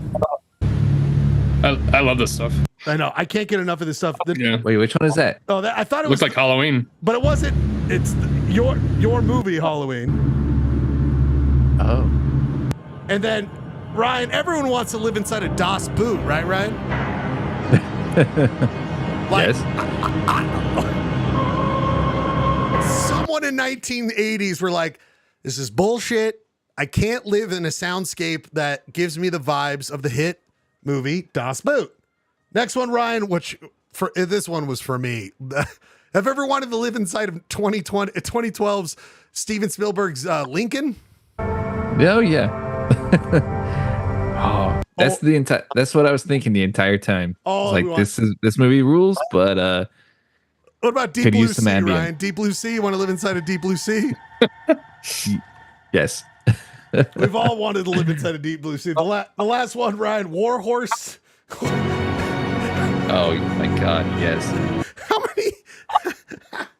253 views, kicking our ass. I just can't get enough of it. What I was going to try to show the other week, I think what this person's making it on, they came out with this new mixer called the Drone Ambient Machine, Ryan, and it's fucking rad. I want this shit. But you basically can feed in music and then drone the shit. Jeremy, have you ever messed around with shit like this? Not this specific device. I've played around with. But I'm like, hell yeah. All day long with that stuff. Speaking of all day long, we've got to get to this. A hit segment on Polyester Blend we all love so much. We got to see where we're at in the whole playoffs of Woodstock 99. It's time to go. Oh, actually, you know what? Before the happiness happens, Gurky. Poly Blend. My friend. There's the jizz stain on the carpet, by the way. Or on the gum stain, the disaster cam. Gurky. You know that our good friend Clayton Scrivener is out this week. You've heard of this. You know this. I heard tell, yeah. So I wasn't able to bring up this topic with him. The BYU Utah football game this weekend. We have to discuss it, Gurky. I have new information for you. New information. You were at the game, true or false? True. How devastating can you paint the picture for a Ryan Bradford, for a Jordan Scrivener, for a Jeremy Matthews who have no shits to give about U of U football or BYU football? I give a shit about you. All right, enough. Come on. I mean, I guess the shortest way to put it, like game. We get to the end, and I'm on the 6th row. Like you can like practically touch the players, and you can't actually touch the players. You don't want to touch the players. They get really mad at you if you do that. Don't goose the players, Gurky. They keep Gurky away from goosing distance. Like Gurky's too close. He can goose. But there was this there. So we got them pinned deep. They've got to move. They've got to get a first down. First play they run, it totally blows up. But they said that BYU called timeout. So then they get it again, right? And snapped the ball. Guys sacked in the end zone. Oh, that was the play before. Yeah. So they said they called timeout on that one. So you'll see real quick that it was a little dubious. They say dead play. No play. They get the play over. Full shout out to John Boy Media. I love John Boy Media. I couldn't believe he did this game, but at the same time, it makes sense, Gurky, because I'm going to play you something. He's good at reading lips. I'm going to play you something later on about this. So shout out to that Jersey Mike's board at the perfect spot. Yep. Mm-hmm. Everybody loves Jersey Mike's. It's a sub above. I'm glad people are coming around. Wow. Yes. I think Schlegel's a sub above. Listen, I'm a Did you get that DoorDash? I got that DoorDash because I got home from Teasdale today and I was like, I need something good. Oh, how about the most reliable sandwich on the market? How about the best sandwich ever made? I'm a sub above. Thanks, Gurk. I appreciate it. Next, Gurky. Here's they're like, you can see the video here. Time out. Okay, time out. Time out. Time out. Time out. Okay, so they gave him the timeout, no play, which, that makes Kyle grab his knees, but. And that's the most coaching he's done all year, grabbing his knees. Okay, I'm not gonna bet. Well, here's the next play, Kirk. Here's the next play. So yeah, let's set it up. They've got to get a first down, right? 4th and 10. They need 10 yards, right? And as soon as they snap the ball, the whole fucking thing blows up. Well, and Gurk, true or false, you are in this crowd right here. You're in there. There, that's me. Now, Gurk, did you even move your arms above your head the entire game? I waved them like I just don't care. God bless you. God bless you.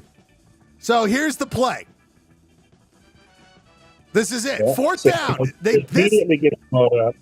That's and it. He's Game tackled. over. Game over. Game over. And the place went absolutely insane. And for Ryan and Jeremy, U of U football has not exactly been killing it this year. 4-4. BYU's undefeated. And this is the return of the Holy War. They are back in the same conference. They are playing each other. Ryan, Jeremy, if you could get one victory this year for U of U to feel like it wasn't the worst season ever, beat BYU. Kill their undefeated. They just did it in their minds. Take it, Gert. Yep. No, everybody was convinced this game was totally over. And after the quarterback was down, after that whole play was down, there it is. You get a flag. Well, they called defensive holding, 10 yards, automatic first down. And so BYU is still alive. Here it is. Now, Girk, I do not know football. Jeremy doesn't know football. Bradford does, so he can help you on this. Ryan, you want to take this one? Yeah, okay. Can you just play it? It still looks like the linebacker is facing. Okay. Okay.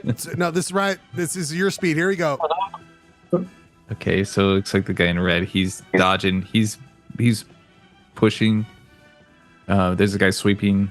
There's a guy sweeping, okay. Ryan? Sweeping? Did you see a broom out there? I don't know. Gertie, back to you. You might know more about this, but did you see? What did you thoughts? Your thoughts, Kurt?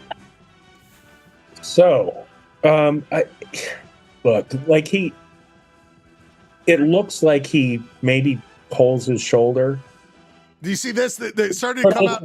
This angle's the good one. Yep. So when this guy starts to make his break, he loses his footing. And then he ends up tied up with him.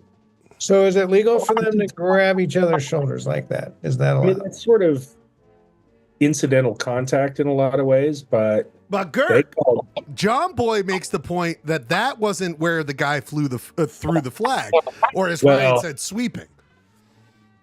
Sorry? Ryan Bradford called it sweeping, but what he saw as a referee throw a flag, Ryan thought he was sweeping. That's not what was happening. Oh. No, the flag was called after the play was over. So wait. He times it up. Watch this, Kirk. Watch this right there. Right. He's not touching him. Both hands are off and then re-engages. Well, you can't tell what really is going on. Watch. So this is, you're going to have the official that makes the call in view. He's pretty far away, top right of your screen. And if I ISO just those two, there's the play and that official. And he doesn't call it on the initial contact. It's this contact right there where you see number 5's right hand kind of rip and the backhand is on his shoulder where he decides, I'm going to throw a flag. Is that new information to you? I haven't heard this guy's analysis of it, but it's, but here's the thing. The quarterback was already on the ground by that point. Watch the quarterback. Watch the play from the quarterback's angle. Like the play's over. That doesn't mean you get to just tackle the guy. That's so. Fair enough. Here's what I wanted to show you, Gert. Love this shit. Love this. This is the athletic director of the Been university. an athletic director for 12 years. This game was absolutely stolen from us. We won this game. Someone else stole it from us. This was not fair to our team. I'm disgusted by the professionalism of the officiating crew tonight. Thank you. Shouldn't it have been unprofessionalism? Gurky, I'm your disgusted by how professional your this is. thoughts, Gurky, your thoughts. I thought it was nice of him to say thank you at the end. No, I mean, I went on a little Twitter tirade about it you because did? I thought it was a garbage call, but I also deleted it because I absolutely hate people who are like, "Oh, the refs stole it from us." I do It's too. like, well, I am so sick. Yeah. And yeah, like even if let's hypothetically, even if that was the wrong call, right? Well, then the next play they get a 30-yard completion over a middle, and then they end up moving it another 15 yards and get the field goal. Or Utah could have scored a point in the second half, and there are it's part of the game. You're going to get calls that don't go your way. Yes. It sucks that this was a call in a crucial situation where it's like, where you have less opportunity to recover from it or whatever. And like you had them on the ropes, like they had them beat, but it's part of the game. I hate it. I don't think it was a penalty. I'll have to watch this guy's analysis. I'll send it to you. John Boy's great. John Boy's not a main football guy. He's not a U of U guy. He's great. Lewis clued me into him years ago. He's great. He's really good with baseball, Girk. You'd love him. But this is where he's really good, Girk, is his lip reading shit. He does this with baseball all the time, and you would love this. Check this shit out. This is so good. Ryan, before I say this, the athletic director, clearly got a fine. Don't tell me yet, Ryan, but think of how much you think he got fined. All right, Ryan? All right. Play to argue with the officials, and then he's on the field right here listening in. And this is where it gets interesting because he's listening in, and they say like, whatever, yeah, the game's over. I'm going to read his lips right here. I'm going to go very slow the first time because this is what he says. He goes, "That's why we fired you in the Pac-12." So a little faster. "That's why we fired you in the Pac-12. That's why we fired you." Waving his finger in his face like, "That's why we fired you." I was like, wait, what? What happened? So Utah just went from the Pac-12 to the Big 12, and I guess they're not excited about it. And then I saw this tweet where the guy says, the lead referee, Kevin Marr, was a longtime Pac-12 referee that joined the Big 12 this year, like the Utes. So this athletic... Did you know this, Girk? I didn't know this backstory. Man, you're doing the homework. Well, John Boy's doing the homework, but I play the video. Well, you're doing the homework and watching John Boy. Yeah, I am trying to do it. But isn't that incredible? Like I didn't know that backstory. Now it gets so much more interesting. I'm with you though, Girk. You know the best way to win a football game and not have a referee take it away from you is to win the fucking football game. And that's my dad. I had the blessing and curse of my dad coaching all of my sports teams when I was little. And if you ever got pissed off about the referees, dude. We grew up the same way. It's like then just go do the thing, win. right? Go win. Yeah. It's like, but it does. That was a pivotal call. The game was over, and they got new life and ended up winning. It's a rivalry. They got a first down, and not only that, Girk, they did beat him twice. You know what I mean? Like the timeout, and so they did. It's like that thing of let's run it 3 times in poker. They did. You know what I mean? Like they beat him twice, and then they lost him the third time. And sitting in the stadium, we went bananas the first time. So was it? What is it like to be? This is what I want to ask. I have never been in a stadium for one of those moments where the fans could be like, "They took it from us." Like, was there like a negative energy of like, were you kind of worried like shit would go down? Well, so the BYU players, because they're pricks, all ran down to the end zone and were taunting the fans, and the fans were throwing shit at him. And it's like, it's not a good look. It's like, felt like being at a Philadelphia Eagles preseason game. Now, But Ryan, as a BYU fan, what is that like for you to hear this? I mean, we pride ourselves in our civil behavior. I'm just disappointed at my fellow godheads, fathering godheads. Godheads. Sorry, Gert, keep going. But here's the weird thing. I was just setting you up for sound drop. I'm warning you. God damn it! Here's a weird part. No, here's the weird part. We lost our ever loving minds. We thought this game was over, or hugging each other. We were like, and then the one BYU fan behind me, after they get the first down, he's immediately starts chirping, and I was like, he was a pretty cool guy. I was gonna let it slide, but I ended up stabbing him. He's dead now. Here's a weird part. Here's the weird part. You were right to do that, Gurky. Gurky stabbed someone. Holy shit. Well, Gurk, I'm glad you made it out alive. No cars being turned over, no fires in the street. Not one of those nights, it sounds like. I mean, yeah, when we lose, we tend to just go drink, which I did. And by the way, I hated Andy Larson pointed out on the thing I've now done being a part of that. I always wonder what you're going to do with that. I moved away. Here's a weird part. So Andy pointed out that thing that I love, like the win did happen on a Sunday. And I was like, that's that's fun. That's a fun thing to point out. Anyway, amazing. Ryan, what number did you have in your head that he was fined? To $2,500. Pretty much that. 500.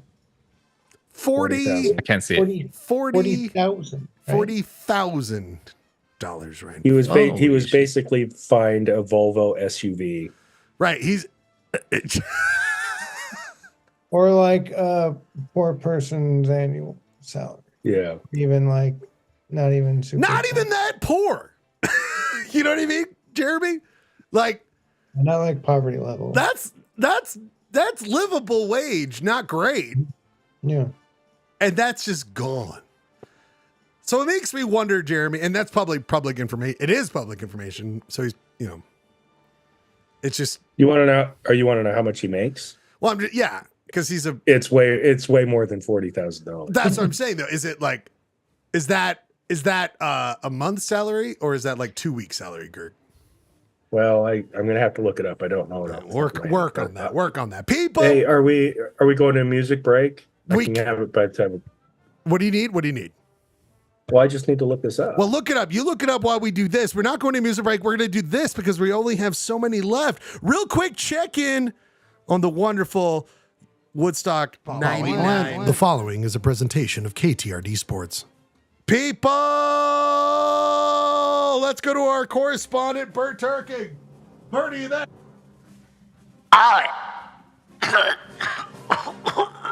Hold on. Bert Turkin here. Oh, gentlemen, I heard about your U of U BYU situation. What a nightmare. I was not around. I am currently out on the road doing the Vegas tour. I'm sitting around the cocktail table at the Tropicana.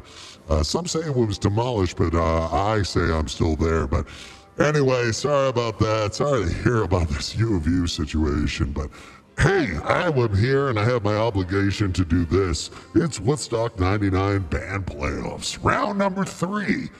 We'll see what the results are tonight.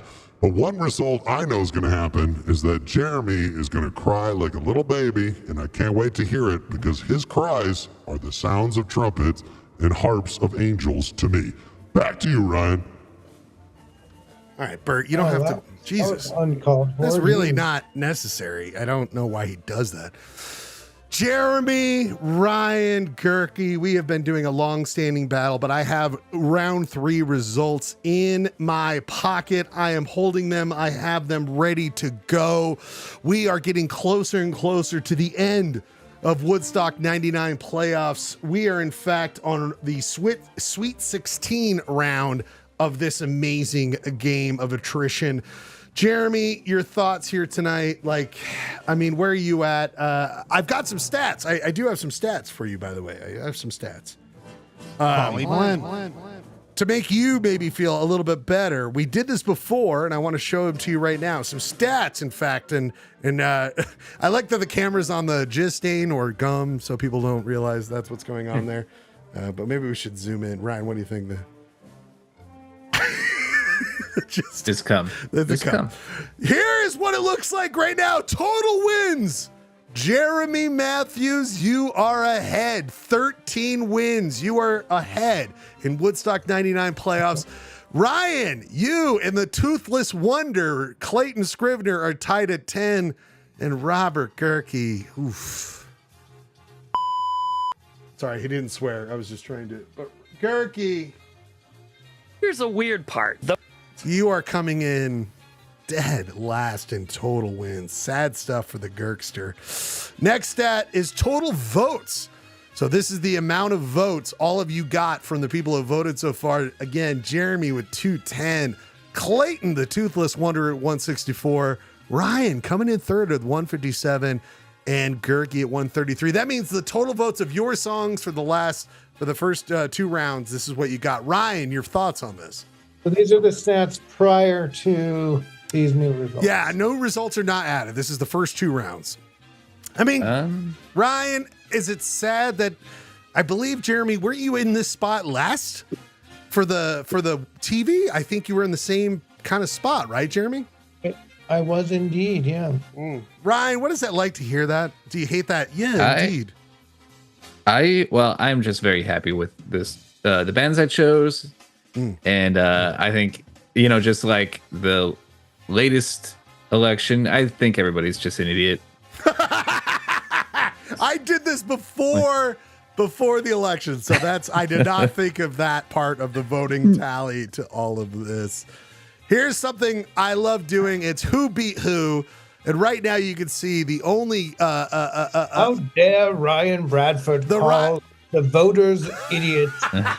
This is an outrage, and you should all vote for me because Bradford doesn't respect you. He thinks you're idiots. I mean, Jeremy, the people have listened to your strongman opinion, and they love it, Jeremy. They love it because clearly you can see on the screen right now, Jeremy, you're a Bradford and a Clayton killer.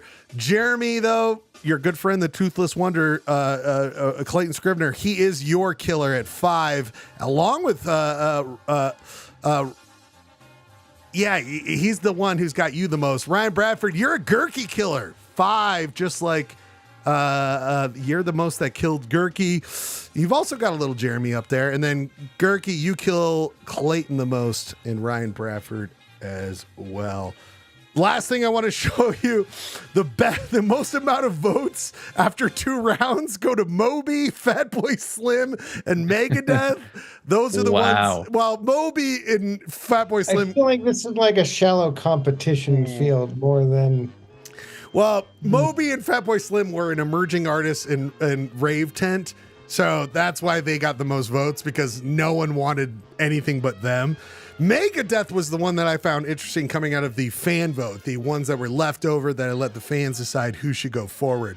And after 3 rounds, just so you guys know, Beth Hart, Full Devil Jacket, and Seven Dust are in a 3-way tie for the least voted. They only got 1 vote through all the rounds for all the rounds. Okay, that's all the stats. Let's get right into it. The following is a presentation of KTRD Sports. People, the first round we are going to look at here tonight is an amazing round. It is between Jeremy and Ryan Bradford. It is the Thursday bands. People, this is it. Championships are being awarded tonight, even though the final will be awarded down the future. Jeremy's George Clinton and the P-Funk All-Stars versus Vertical Horizon. Ryan and Jeremy, let's start with you, Ryan. Vertical Horizon, kind of a shocker to be here this long. Ryan, what do you think? Yeah. Shocker to some. not surprising to the real ones. I'm just gonna leave it at that. The real heads out there. Mostly my dad in the late 90s enjoying this song on 107.5 The End. Jeremy, did you ever pick up a Vertical Horizon album? I don't. I remember 107.5 The End, but I can't say I know. Not a big fan. George Clinton and the P-Funk All-Stars, I think, Jeremy, you and I'm a big fan. I once, for a long time during the show, had a Funkadelic flag in Polyester Blend, so I'm a big fan. I'm assuming you've done a little bit more deep dive with them, though, Jeremy. Yeah, I mean, especially by comparison with Vertical Horizon, I'm a fucking scholar of the P-Funk All-Stars outfit, yeah. Well, Jeremy, I'll let you well, actually, you know, let's go to Jordan. Jordan, are you with us? No, Jordan. Yes, hi, what's up? Jordan, if you were to guess right now how the people voted, Jordan, what do you think it would be between George Clinton and Vertical Horizon? Well, if you asked me last week, I'd say George Clinton. But now I'm gonna say Vertical Horizon. That's fair, actually. Yeah. Producer Rob, same question. I don't know who people like for this. I've never understood the reasons for people voting for any of these things. If you were going to guess it, what would you guess? I think this is where Vertical Horizon falls. You are right, Rob, but way closer. 6-5, only 11 votes. But Ryan, Vertical Horizon gave George Clinton and the P-Funk All-Stars a little bit of run of their money. I mean, are you happy that it went that well for you? You know what I mean? I'm happy for me, sad for society. So Ryan, this is indicative of the election where you're like, yeah, this is. Ugh. I should have put some money on Trump. You're right. Oh, you know what it is? The Big Short, Ryan. Always vote against the things people don't think are going to happen because people just inherently want to think only good things will happen. Always vote for the bad things to happen. But Ryan, 6-5, even though we say bad things happen, they still lost. Vertical Horizon's done. Vertical Horizon is done. We go to Friday night. This is where the Toothless Wonder would be nice to have here, but he isn't. We go to the Friday tent. And Jeremy, do you know that you are also in this one as well, my friend? You are going head to head with Clayton in a Jamiroquai versus the Roots battle. Did you know this, Jeremy? I do believe I was aware of this matchup, yes. How do you feel about this one? I wouldn't say I'm super confident. I feel like Jamiroquai is a little hipper, but both bands have a lot of cred. It does seem a little odd in such a festival that, let's say, as we've discussed, didn't have a lot of non-white or female acts. Yes. And we're getting two of the two acts of color going head to head to eliminate each other.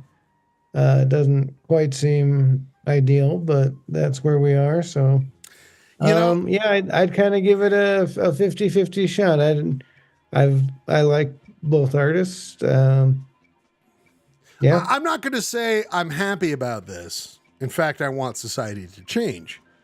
But what I would say, Jeremy, is wouldn't it be appropriate, just like we found out from our fellow citizens, that this is a racist country and Woodstock 99 was a racist festival? And wouldn't it make sense to have racism win out? Jamiroquai takes the win for the Friday response. I will say, though, it is not the racist win as much as it is. Jamiroquai is a very 1999 artist. And I wonder now if people are starting, I'm feeling a sense that people are starting to be like, oh, maybe that's where we're going. We should go with that. Jordan, you have the most genetic makeup that is connected to Coach Clayton Scrivener. Your thoughts on this? I guess I'm surprised Clayton didn't do the Roots, but I accept this passing of this section to For my brother. Yes. Wow.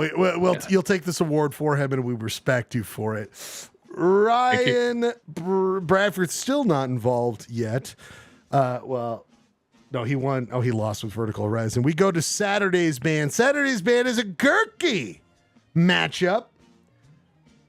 Oh, Gurky still has some bands in it. Wow, good job, Gurky. And in fact, he's going against from last year, I think. It's better. Yeah. At this point, last time he was like already out.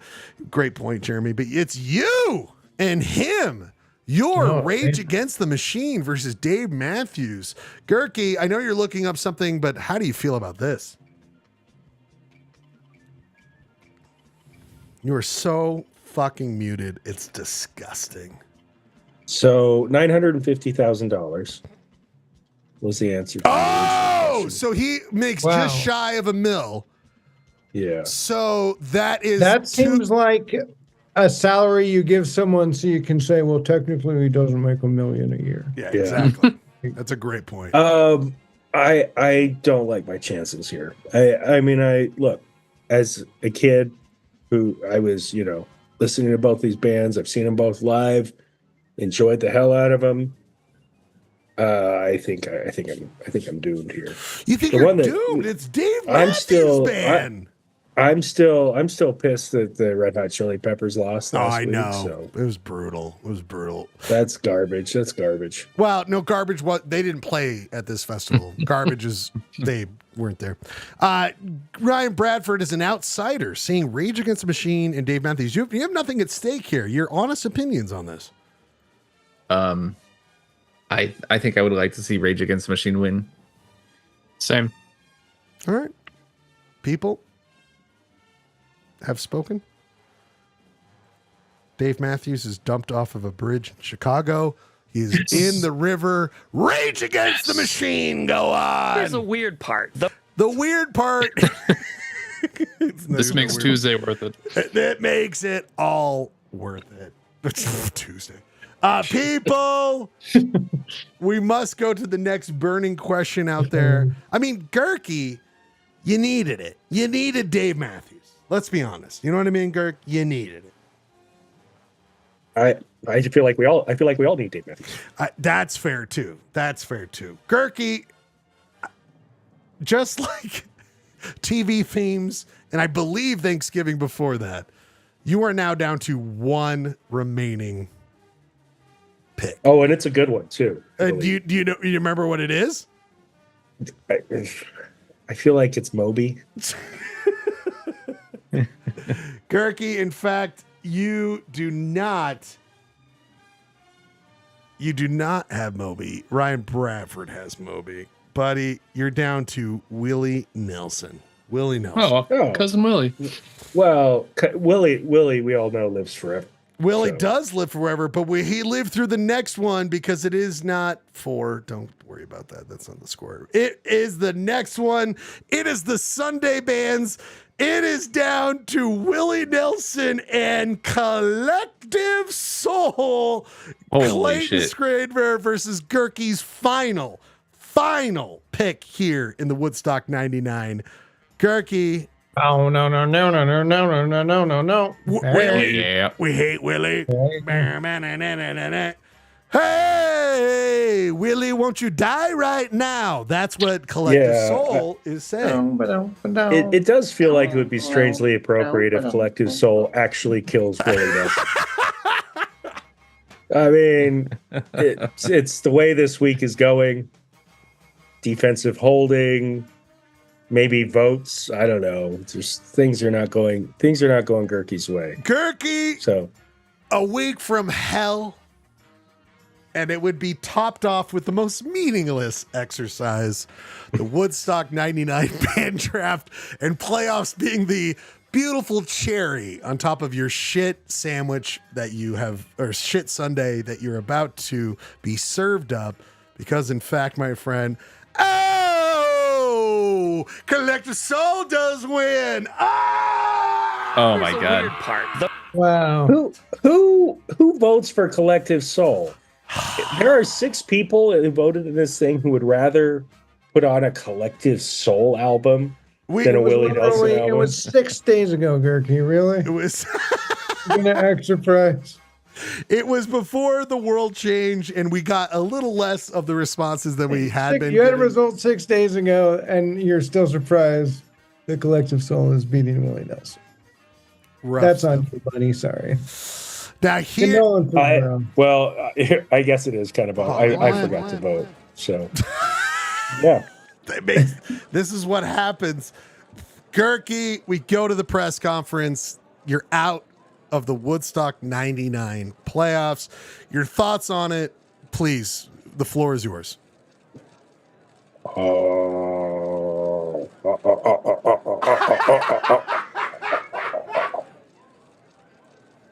This is why we fired you in the Pac-12.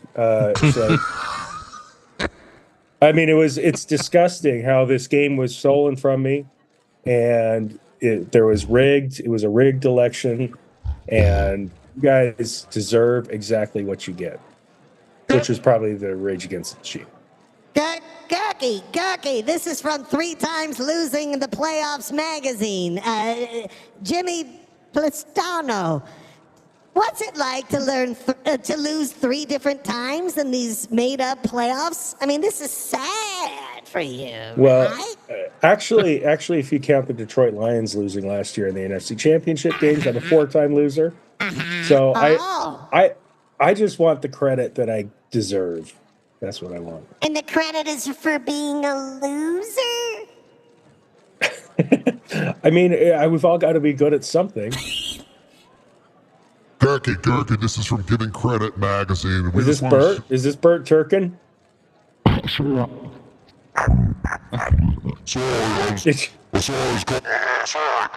no, this is not Bert Turkin. Bert Turkin's a good friend of mine. That's me.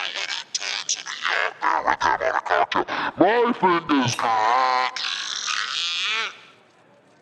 Somebody just ate Bert Turkin.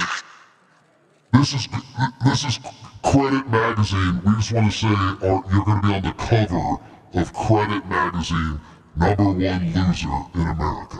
Is that exciting to know? That's the best news I've heard this week. And as long as you don't have to need my credit card number.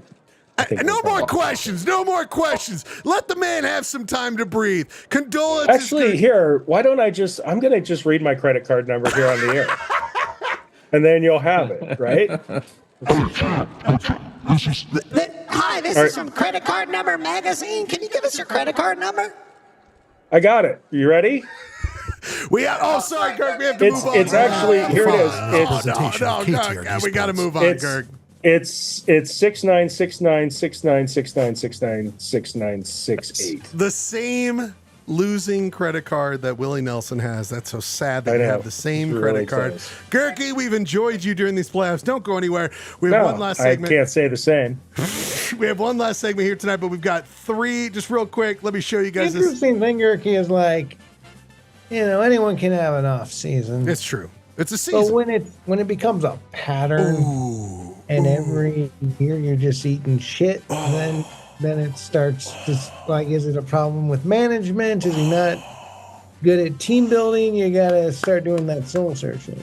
Gurky, whatever our next quiz is, and most likely our next quiz is going to be Husky Boy, the #1 Husky Boy, the greatest Huskies of all time. So be prepared, buddy. Do your homework.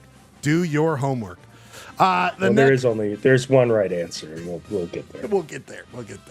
The next one, real quick, we go through this. It is the Woodstock 99 wild card. It is Ryan Bradford versus Ryan Bradford. You couldn't lose, Ryan. You couldn't lose in this one. Bush versus James Brown. But Ryan, you are the guy who picked both of those. It's one of those moments where I hope Bush. I hope Bush. So you're hoping Bush moves on 4 more years. 4 more years. Ryan, what do you think the result will be? I think it's going to be close. I think it's going to be 5-6. Any other in favor of Bush? Strong opinions? Anyone else have strong opinions? Doesn't sound like it, because the final answer is this: 2 to fucking 9. Goddamn Bush. Damn. Bush destroyed. I got a machine head. It's better than James Brown. I got it. Ryan, you move on to the next. This is where it gets interesting. I saved this one for second to last. It is Korn versus Alanis Morissette. And we will save it till next time. We will give those results out next week when we have Clayton Scrivener back here next. No, I'm not. Clay is not here, the Toothless Wonder.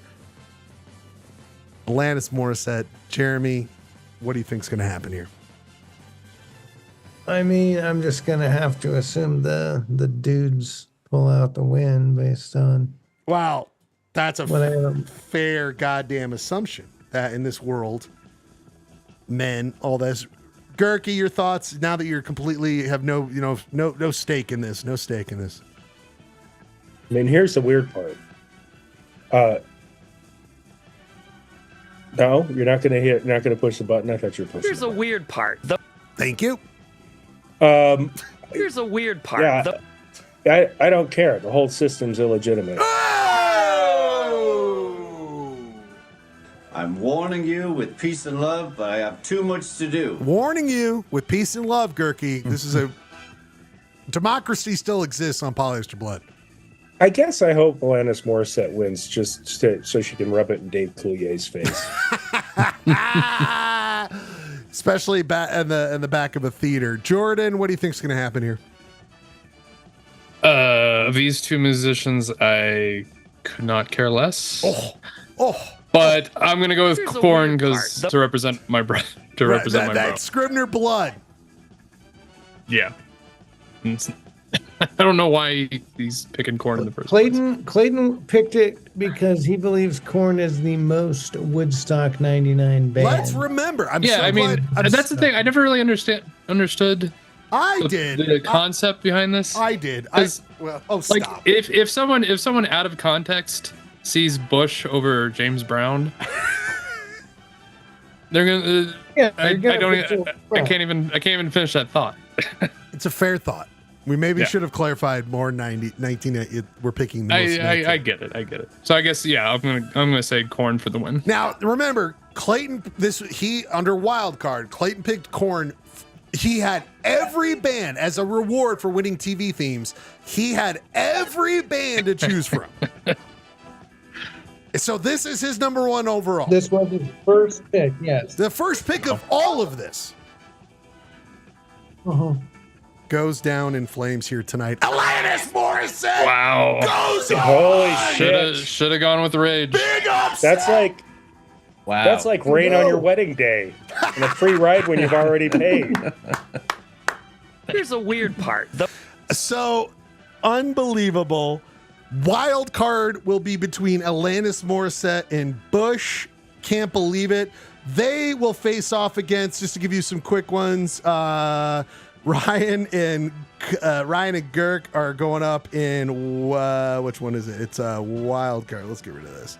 So it looks like, in emerging artists, we had got rid of this. Emerging artists, we had Moby versus Super Suckers. Ryan, how do you think this goes? It's got to be Moby. You got that right, my friend. You are moving on out of this. That means Ryan, you will be going up against your Super Suckers. I'll show you guys in a second. And the last one, again, don't worry about hearing Gurky's name again because you won't. He's out. He's done for. But you will see in the Rave Tent. For Rave Tent, where's Rave Tent? We had Jeremy versus Jeremy. Jeremy, who do you think won here? I'm gonna assume Fatboy Slim got the victory. Got that fucking right. Fatboy Slim with the win. Really quickly show you guys. Here's what we're looking at. Look at my internet connection so bad I'm like in a little box. I know they took you away. They took you away. Here's how it looks. Jeremy's George Clinton versus Jamiroquai. So I'll give out trophies next week, so it's official.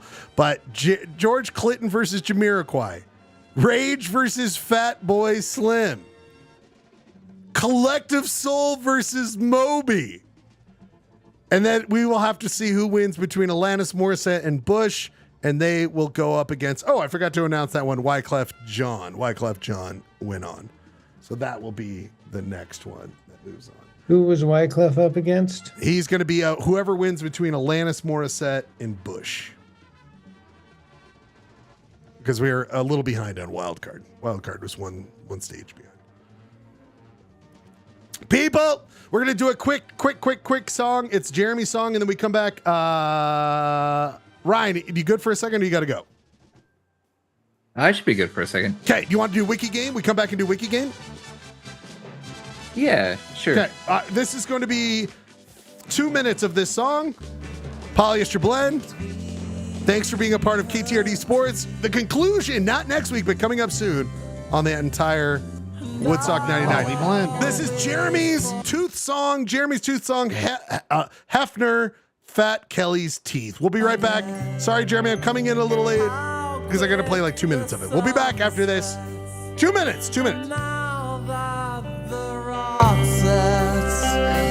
I must go home. I don't feel regretful.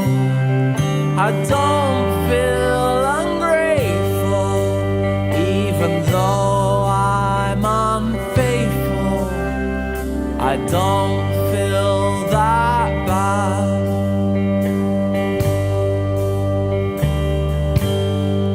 But in the cold, sober light, she's not nearly so pretty.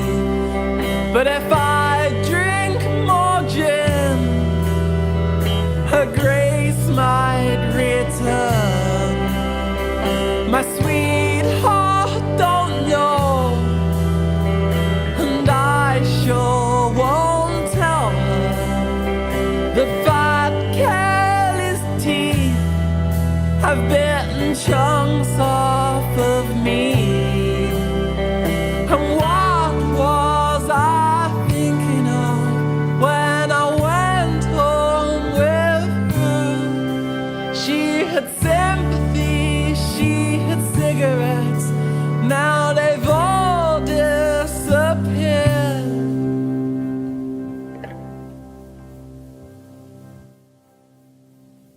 Between her teeth, between her teeth, they've all disappeared. Between her teeth, they've all disappeared. Between her teeth, they've all disappeared. Between her teeth.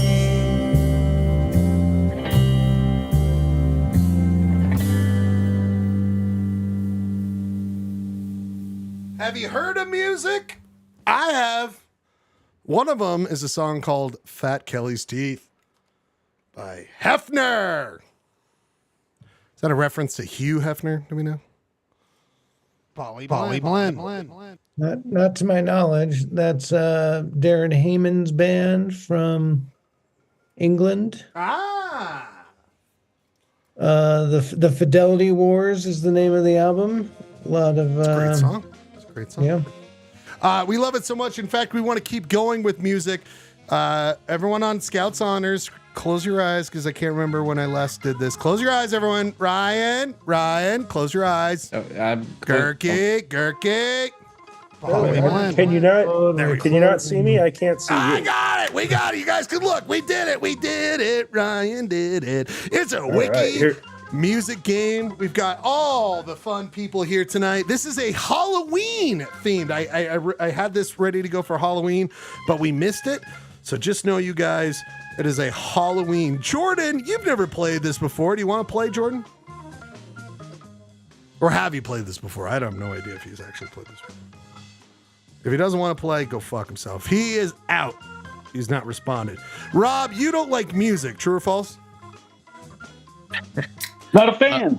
Not a fan. Okay. So we're gonna exclude Rob, as we always do from Wiki Game. Jordan, your thoughts? I could play it, but I might have to go at any moment. Okay, so we're gonna leave you real quick before I forget. Are we reading a Kurt Vonnegut novel for the next book club, or are we reading The Revenant that I already bought?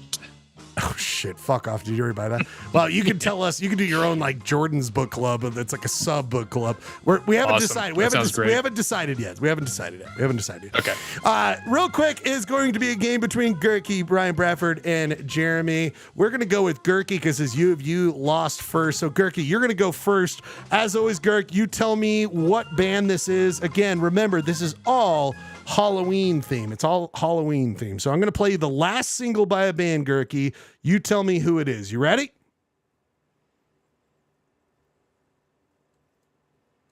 A fortress in the sky with left the life it holds. We live on borrowed time alone. A glowing moving here. Gerke, do you know what band that is? You got to name the band. I can play you 5 more seconds if you need 5 more seconds. Okay, give me 5 more seconds. Their armies still advance from the murky depths they rise. This is a Halloween theme. This is their latest single, so they might sound differently, but think Halloween bands. Halloween bands. This is for, how do I score this, you guys? I usually do it 2 points or something like that. I can't remember. Yeah, it's 1 point for 2 points for the first person and 1 point for the person after that. I mean, it sounds like shitty 80s metal. Whoa. I can't think of a Halloween band. Give a guess.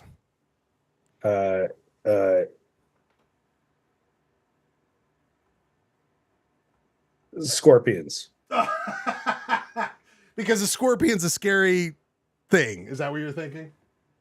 Yeah, it just sounds like it. No way. That is not correct, Gerke. Oh my God.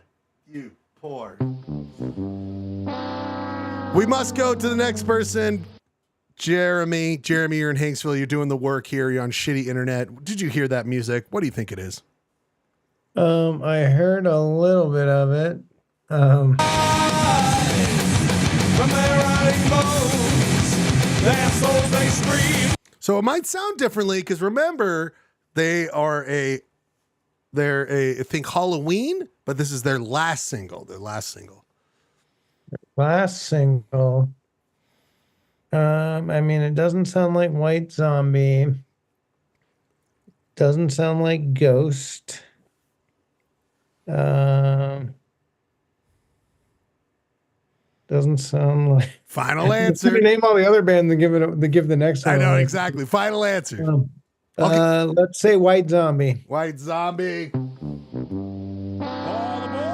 No. Ryan. 5 more seconds.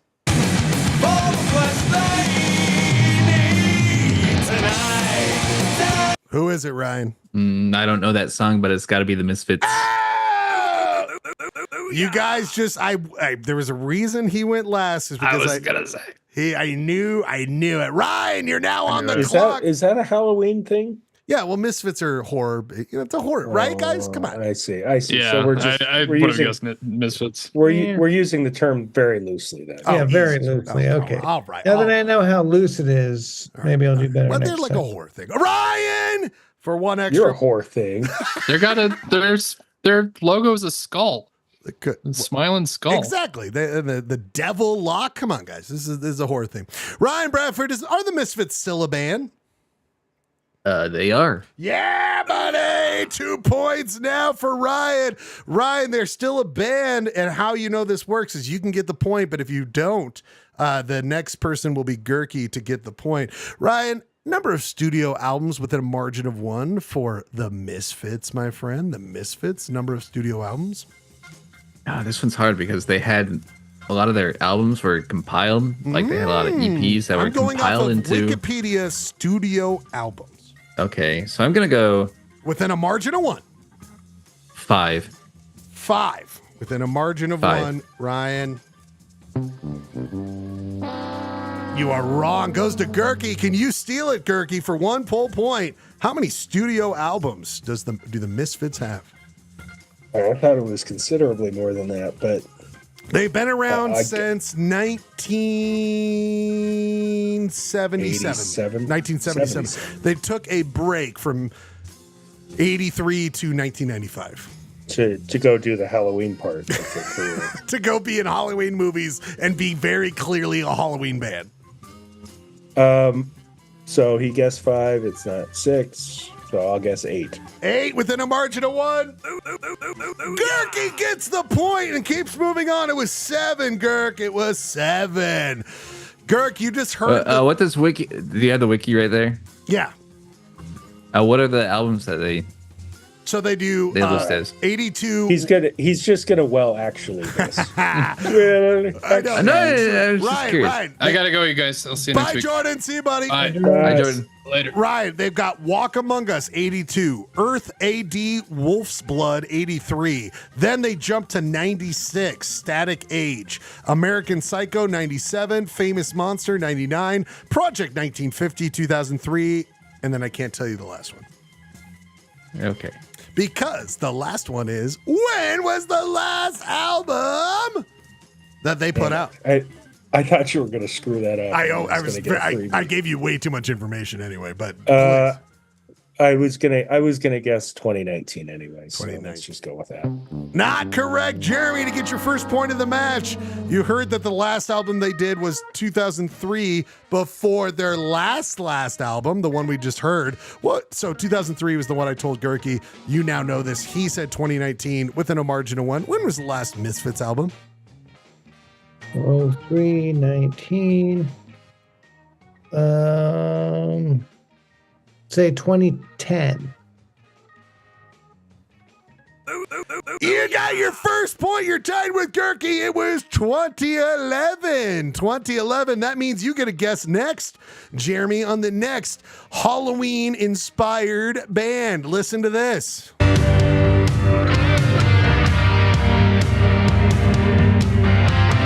You're, of course, naming this band. Or artist. I forget to say that.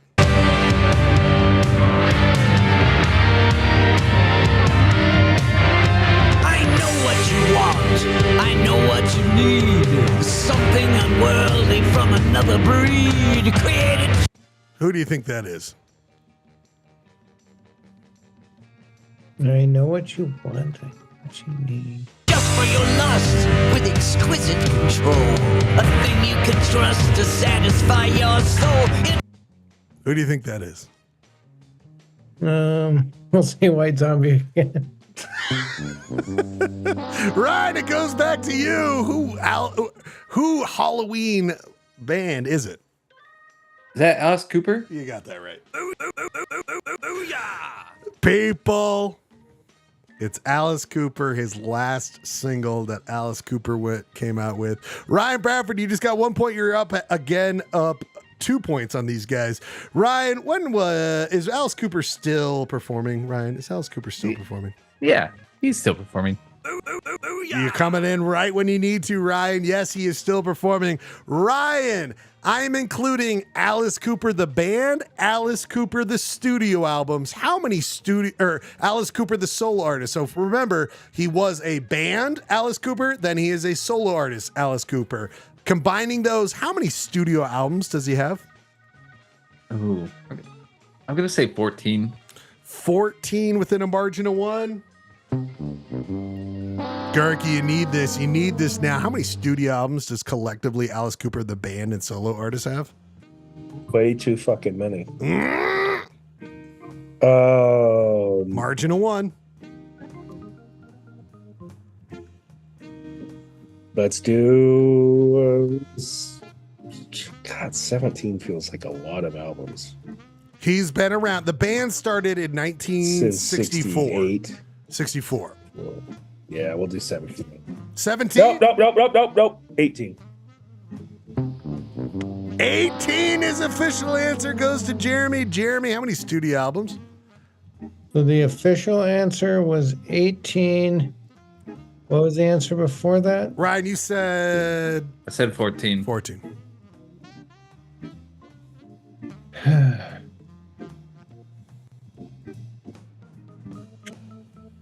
I guess I should go bigger then. Let's go Also, fuck Alice Cooper. I'll go 25. 25, margin of 1. You're off, Jeremy. It goes to Brad, or no one gets points. It goes back to Bradford, though. 29.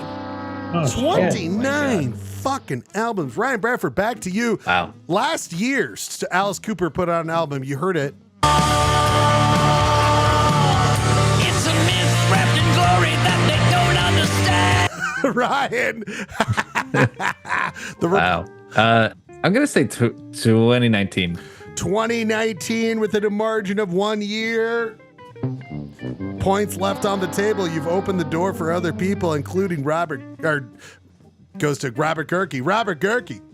Last year. I feel like, God, I think 2019 was a good guess because I'm sure he put out an album during the Trump administration because bad things happened.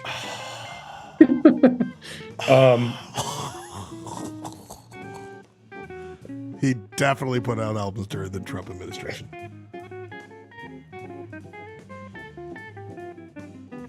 2022. 2023! Just last year, you can pick up the new hit album by Alice Cooper, the album called Road. Road. That song Can I not pick it up? My turn yet? My internet froze. No, Gerke got it. So Gerke's now just a little bit ahead of you at 2. You're at 1. Ryan's at 4. Gerke, though, you have an opportunity right now to get some points here. Name the band. Name the band is worth 1 point this time, and next time I'm going to change that. Gerke, think Halloween. Here is your next and final band.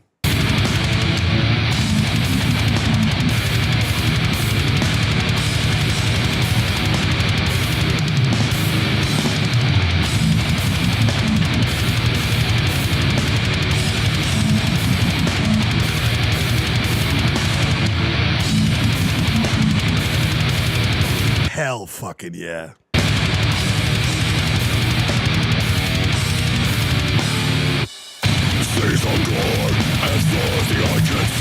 Gerke, what is this band? I'm not going to be able to get that song out of my head. Is it an infectious melody? Yeah. I mean, it sounds like War, but I think we've already done War, but I'm going with War. Goes to Jeremy. Jeremy. They are too heavy to be This gets pretty heavy. I'm going to go with Cannibal Corpse. You got it right, my man. It's, of course, Cannibal Corpse. You need this. You need this. You just tied Gerke. You are behind Ryan Bradford, though. Are they still a band? Is Cannibal Corpse still a band? I'm going to say yes. Of course they are. Who hasn't been to a Cannibal Corpse show recently? I mean, amen, motherfucker. You're within one. Within one of Ryan. Within a margin of 1.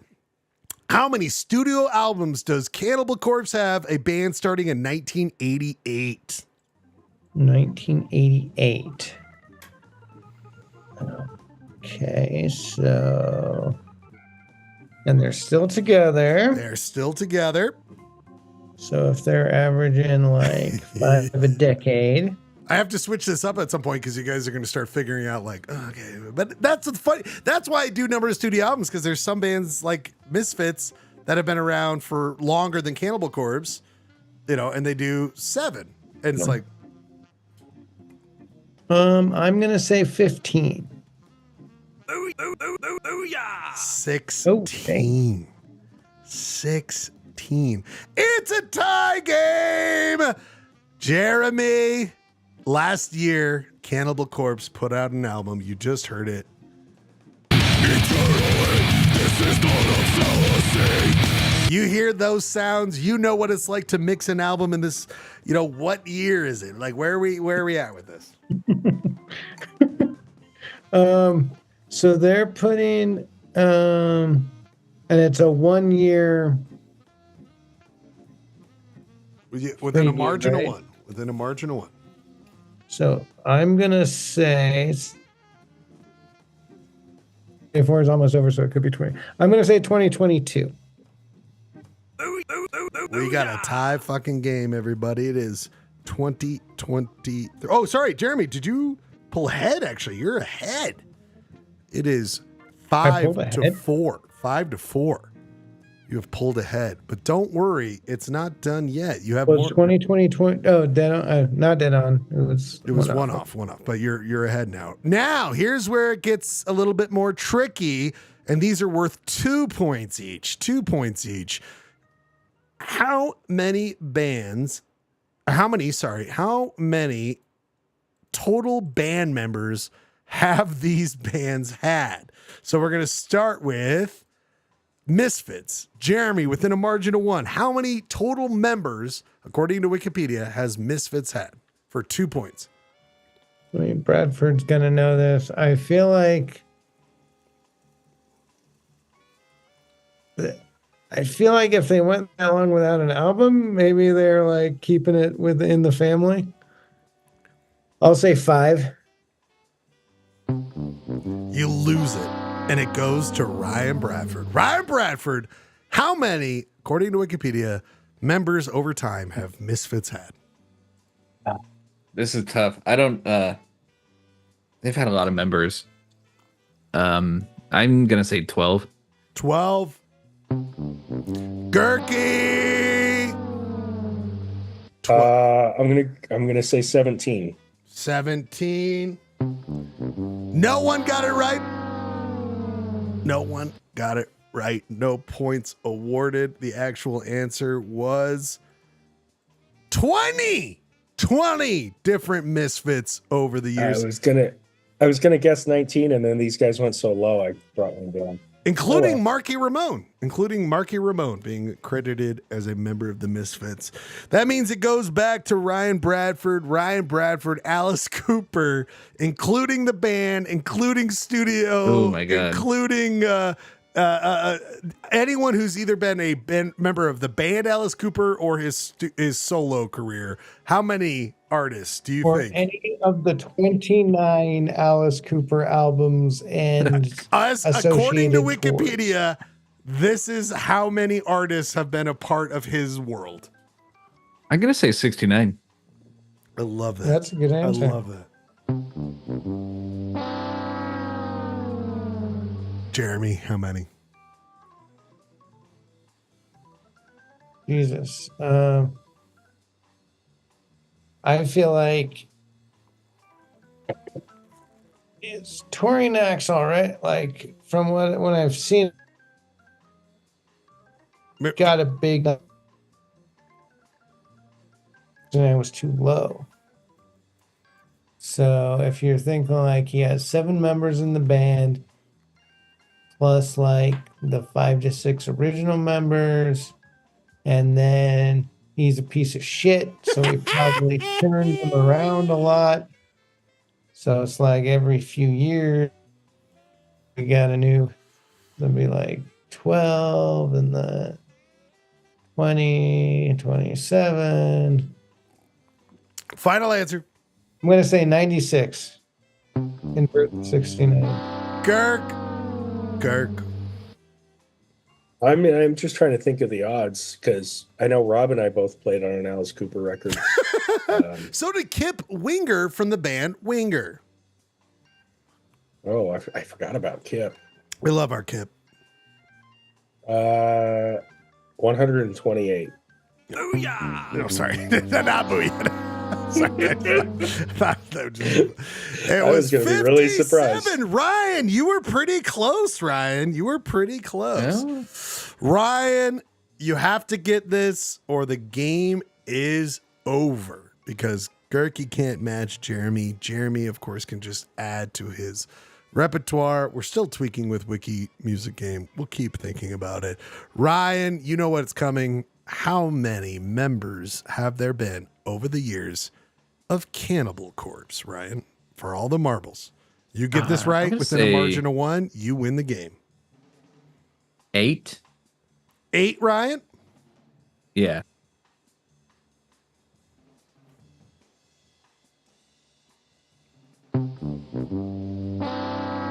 Jeremy, What do you think? I'll go for 10. The guy deserves it. Dana! Jeremy, Wow. you deserve this one. You know your Halloween themed bands, Misfits, Alice Cooper, and Cannibal Corpse. Thanks for being a part of Wiki Games. This is the end, people. We're saying goodbye here. Our final thoughts of the show. Before we do that, though, we always have to move and say we have to give the Husky Boy the show. You know what? The guy, there's two choices here. You know what? To the guy who lost Clayton's tooth that got taken out, you are Husky Boy of the show. My man used you to chomp down on a lot of fatty foods. I love you. We love your dedication. Clayton Scrivener's pulled tooth. You are Husky Boy of the show. But before we do that, we must go around. Gurky, you were the last to join. I don't know how much you saw of the show. Where are you at personally? I hope you're okay. What a week. What a nightmare we're living in. Where are your thoughts? Just give it to you. Final thoughts. I mean, I feel like that's a big overreaction for just losing Woodstock 99. And I think the election, I feel good about the election tomorrow. I'm going to go vote in person, and it should be. For the Woodstock 99 election? No, for president. Oh, we're running it over. Yeah. Oh, shit. I'm in dimension. I'm in the seventh dimension, Ryan. The seventh dimension. Don't forget. Oh, shit. The seventh dimension. Go ahead, Gert. No, it was a fun show. I'm looking forward to our book club choice.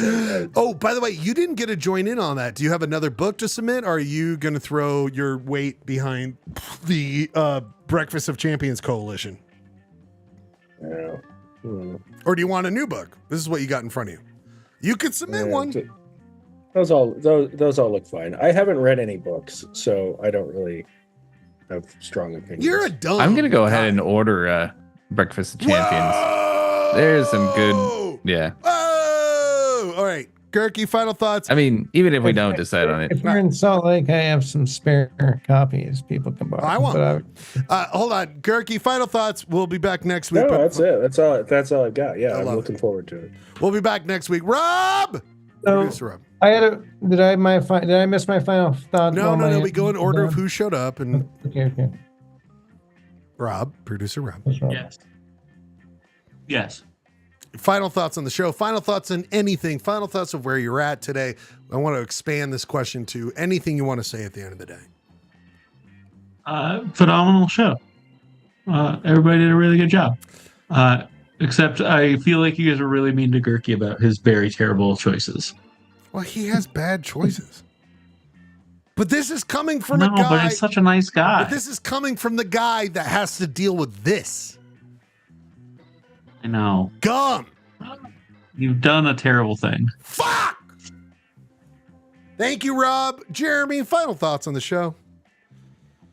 I was just thinking that I think like 90% or more of the points for that last one that I got were all Cannibal Corpse questions. So it gives the impression that I'm like a Cannibal Corpse guru. And I am.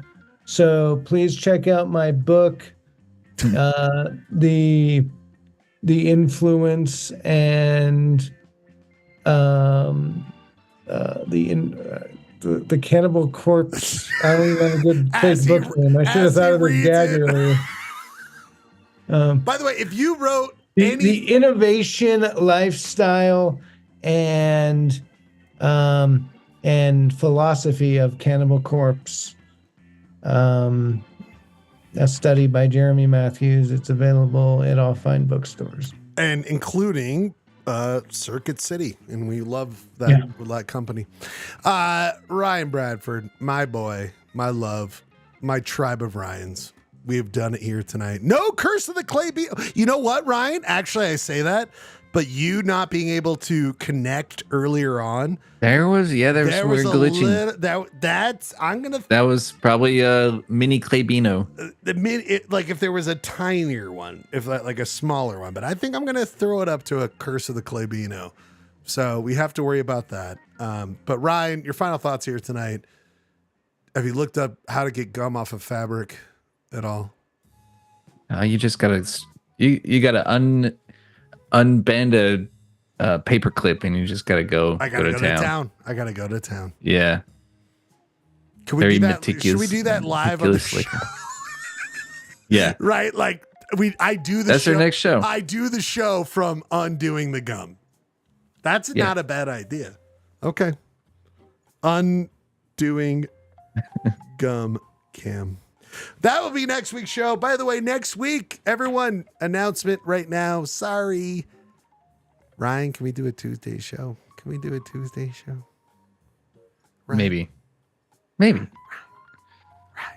Tuesday show.